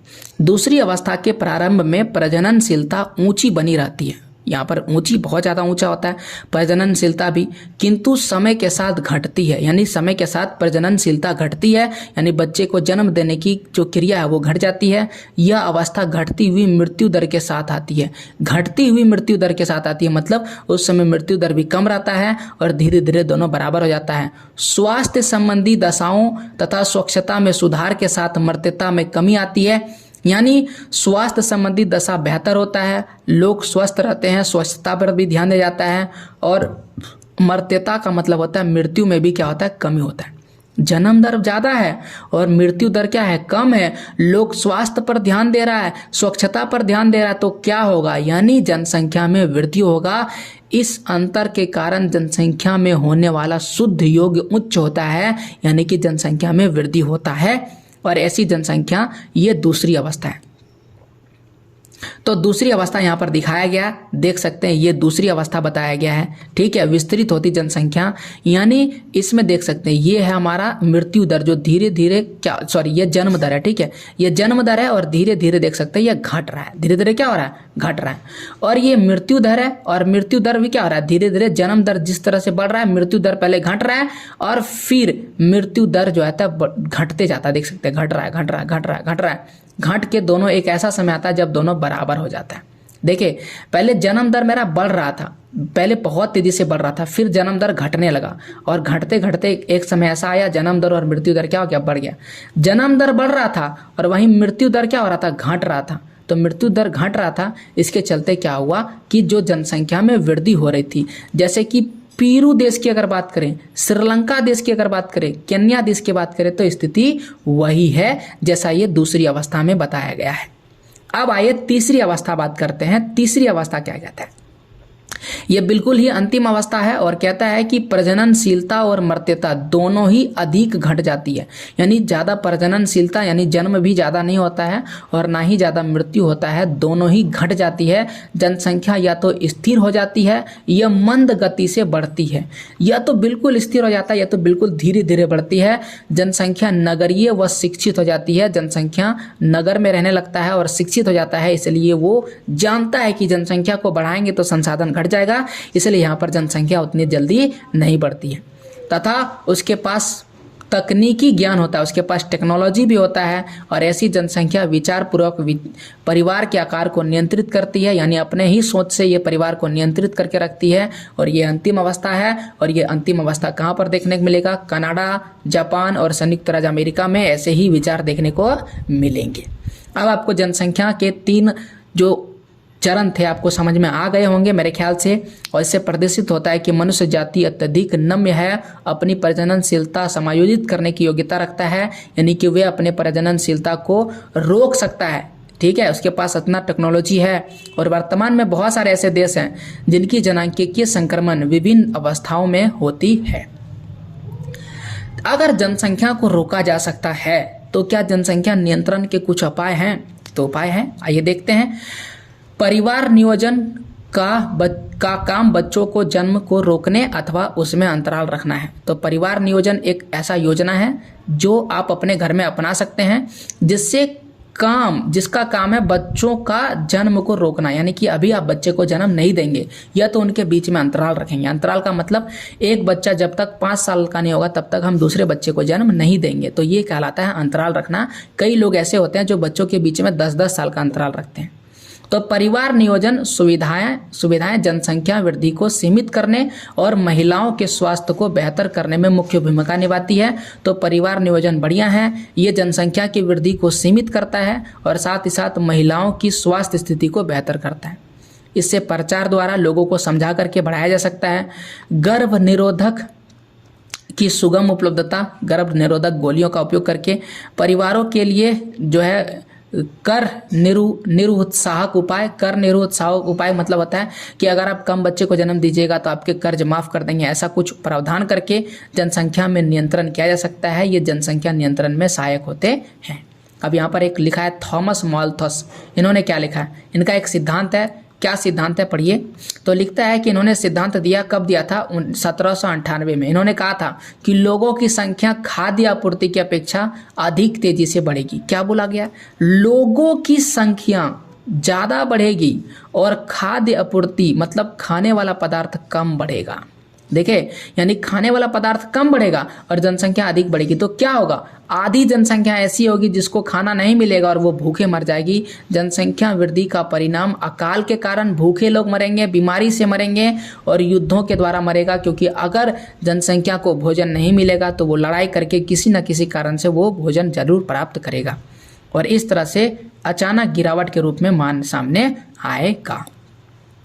और यहाँ पर हमारा चैप्टर क्लियर होता है। अब हमें पढ़ना है क्वेश्चन और आंसर, ताकि हम ये समझ सके कि पूरा चैप्टर मन लगा के पढ़े हैं या नहीं पढ़े हैं। ये परीक्षा का इम्पोर्टेंट टॉपिक है, परीक्षा में क्वेश्चन आंसर ही पूछे जाते हैं, हम सभी जानते हैं। और एनसीईआरटी का क्वेश्चन सभी परीक्षाओं के लिए बहुत ज़्यादा महत्वपूर्ण माना जाता है। तो आइए एनसीईआरटी का क्वेश्चन को टिक लगा के देखते हैं कि हम कितने सवालों का जवाब लिख पाते हैं। पहला सवाल, नीचे दिए गए 4 विकल्पों में से सही उत्तर चुनिए। निम्नलिखित में से किस महाद्वीप में जनसंख्या वृद्धि सर्वाधिक है? तो हम लोग पढ़ चुके हैं, एशिया वो महादेश है जहां पर जनसंख्या वृद्धि सर्वाधिक है। अगला सवाल है कि निम्नलिखित में से एक विरल जनसंख्या वाला क्षेत्र नहीं है। तो विरल का मतलब क्या होता है? विरल का मतलब एक ऐसा क्षेत्र जहां पर जनसंख्या बहुत ही कम पाया जाता है। तो यहाँ पर लिखा है कि कम नहीं पाया जाता, मतलब जनसंख्या अधिक पाया जाता है। और जनसंख्या अधिक कहाँ पाया जाता है? एशिया में। हम लोग देख चुके हैं एशिया एक ऐसा प्रदेश है जहाँ पर विरल जनसंख्या नहीं है बल्कि सघन है। तो इसका सही जवाब हो जाएगा दक्षिण पूर्व एशिया एक ऐसा क्षेत्र है जहाँ पर जनसंख्या सघन पाया जाता है, ये विरल नहीं है। अटकामा रेगिस्तान है और ध्रुवीय प्रदेश भी ठंडा प्रदेश है, यहाँ पर जनसंख्या नहीं रहती है। भूमध्य प्रदेश में रहने लोग पसंद करते हैं लेकिन यहाँ पर सघन जनसंख्या नहीं है, विरल जनसंख्या है। ठीक है, और यहाँ पर बोला गया विरल नहीं है। कौन सा विरल नहीं है? विरल का मतलब कम जनसंख्या नहीं है। निम्नलिखित में से कौन एक प्रतिकर्ष कारक नहीं है? प्रतिकर्ष कारक मतलब क्या होता है? पहला होता है अपकर्ष कारक, और अपकर्ष कारक क्या होता है और प्रतिकर्ष कारक क्या होता है? प्रतिकर्ष कारक का मतलब क्या होता है? जहाँ पर लोग रहना पसंद नहीं करते हैं। तो कहाँ पर लोग रहना पसंद नहीं करते हैं? जहाँ पर जल भाव होगा वहाँ पर लोग रहना पसंद नहीं करेंगे, ये प्रतिकर्ष कारक है। जहाँ पर बेरोजगारी होगी वहाँ पर लोग रहना पसंद नहीं करेंगे, ये प्रतिकर्ष कारक है। जहाँ पर महामारी होगा वहाँ पर लोग रहना पसंद नहीं करेंगे, ये प्रतिकर्ष कारक है। और हमसे पूछा गया कौन सा नहीं है, तो चिकित्सा सुविधा, जहाँ पर चिकित्सा सुविधा होगा, जहाँ पर शैक्षणिक सुविधा होगा वहाँ पर लोग रहना पसंद करेंगे, ये अपकर्ष कारक है। इसलिए ये इस सवाल का सही जवाब होगा। यहाँ पर लिखा है कौन सा तथ्य सही नहीं है? देखते हैं। 500 वर्षों में मानव जनसंख्या 10 गुना से अधिक बढ़ी है। 5 से 6 अरब तक बढ़ने में जनसंख्या को 100 वर्ष लगे हैं। जनांकीय संक्रमण की प्रथम अवस्था में जनसंख्या वृद्धि उच्च होती है। तो इस सवाल में देखिए ये जो ख नंबर लिखा हुआ है ना, 5 से 6 अरब होने में कितना समय लगा? 100 वर्ष। तो बिल्कुल गलत लिखा है। क्यों? क्योंकि 5 से 6 अरब होने में मात्र 12 वर्ष का समय लगा। उसी प्रकार से जनसंख्या संक्रमण की प्रथम अवस्था में जनसंख्या वृद्धि उच्च होती है, गलत है, क्योंकि प्रथम अवस्था में जनसंख्या वृद्धि कैसी थी? धीमी थी। अब ये वाला जो लिखा है ये सही लिखा गया है कि विगत 500 वर्षों में मानव जनसंख्या 10 गुना से अधिक बढ़ी है। तो क नंबर इसका सही जवाब हो जाएगा। अब यहाँ पर 30 शब्द में उत्तर लिखना है। जनसंख्या वितरण को प्रभावित करने वाले 3 भौगोलिक कारकों का उल्लेख कीजिए। और फिर लिखा है विश्व में उच्च जनसंख्या घनत्व वाले अनेक क्षेत्र ऐसा क्यों हैं। तो जनसंख्या वितरण को प्रभावित करने वाले 3 भौगोलिक कारक बताना है। तो भूगोल वाला क्या था, मृदा बताए थे, फिर आपको जलवायु बताए थे, फिर आपको जल की उपलब्धता बताए थे। तो 3 आपको लिखना है। और अलग अलग जनसंख्या घनत्व क्यों पाया जाता है, क्योंकि जहां पर संसाधन होगा वहां पर लोग रहना पसंद करेंगे, इसलिए जनसंख्या घनत्व वाले अनेक क्षेत्र पाए जाते हैं। जनसंख्या परिवर्तन के 3 घटक क्या है, जन्म दर, मृत्यु दर और प्रवास जनसंख्या परिवर्तन के 3 घटक है। फिर आपको करना है जन्म दर और मृत्यु दर में अंतर। तो इसमें परिभाषा लिखना है, फॉर्मूला लिखना है और बस हो गया। प्रवास के प्रतिकर्ष कारक और अपकर्ष कारक। प्रतिकर्ष कारक किसे कहते हैं, जहां पर लोग रहना पसंद नहीं करते हैं, और अपकर्ष कारक वह है जहां पर लोग रहना पसंद करते हैं। प्रतिकर्ष कारक लोग रहना पसंद क्यों नहीं करते, क्योंकि यहाँ बेरोजगारी है, असुविधा है। और अपकर्ष कारक में रहना पसंद क्यों करते हैं, क्योंकि यहाँ पर लोगों को काम के अवसर मिलते हैं और लोगों को और भी कई सुविधाएं मिलती है, इसलिए लोग रहना पसंद करते हैं। चौथा नंबर सवाल है, विश्व में जनसंख्या के वितरण और घनत्व को प्रभावित करने वाले कारकों का चर्चा करना है। जितना भी था सारा चर्चा करना है, क्योंकि ये डिटेल वाला है, 150 शब्द वाला है। आपको बता दिए थे सामाजिक कारण, भौगोलिक कारण और सामाजिक सांस्कृतिक कारण और आर्थिक कारण, तीनों ही लिखना है। जनांकीय संक्रमण की 3 अवस्था, प्रथम अवस्था, द्वितीय अवस्था और अंतिम अवस्था, तीनों ही डिटेल से लिखना है 150 शब्द में। अब चूंकि इन सभी सवालों का जवाब हम यहाँ लिखे नहीं है, मेरा एक और चैनल है अभी क्लासेस डाउट्स, वहाँ पर इंडिविजुअली एक एक सवाल का जवाब हम अपलोड करते हैं। तो अगर आपको सवाल का जवाब चाहिए कि परीक्षाओं में कैसे लिखना है, सही जवाब क्या होना चाहिए, 150 शब्द में सवाल का जवाब कैसे लिखा जाता है और 30 शब्द में सवाल का जवाब कैसे लिखा जाता है, एग्जैक्ट हम 30 शब्द में ही और 150 शब्द में ही सवालों के जवाब लिखे हैं और मैंने अपने YouTube चैनल पर अपलोड किया है। अब 30 से थोड़ा आगे पीछे तो होता ही है, लेकिन अगर आप किसी रेफरेंस बुक में देखते हैं तो कोई सवाल 30 शब्द का है, उसे 50 शब्द 90 शब्द में लिख दिया है, और 150 शब्द वाले सवाल जो है कभी 200 500 शब्द में लिख दिया है। ऐसे सवालों का जवाब रटना भी मुश्किल हो जाता है, याद रखना भी मुश्किल हो जाता है, और परीक्षाओं में समझना भी बिल्कुल ही मुश्किल हो जाता है लिखने के लिए। तो आंसर का सही जवाब लिखने का सही तरीका है, पॉइंट बाय पॉइंट लिखिए, और जितने पॉइंट में सवाल का जवाब लिखिएगा उतना बेहतर ही जवाब होगा। तो ऐसे ही मैं अपलोड करता हूँ वीडियोस अभी क्लासेस डाउट्स में, तो प्लीज़ मेरे चैनल को विजिट कीजिए, अभी क्लासेस डाउट सब्सक्राइब कीजिए क्वेश्चन आंसर के लिए। पूरा वीडियो देखने के लिए थैंक यू। तो मिलते हैं आपसे ऐसे ही एक और धमाकेदार वीडियो के साथ, तब तक के लिए जय हिंद, जय भारत, वंदे मातरम।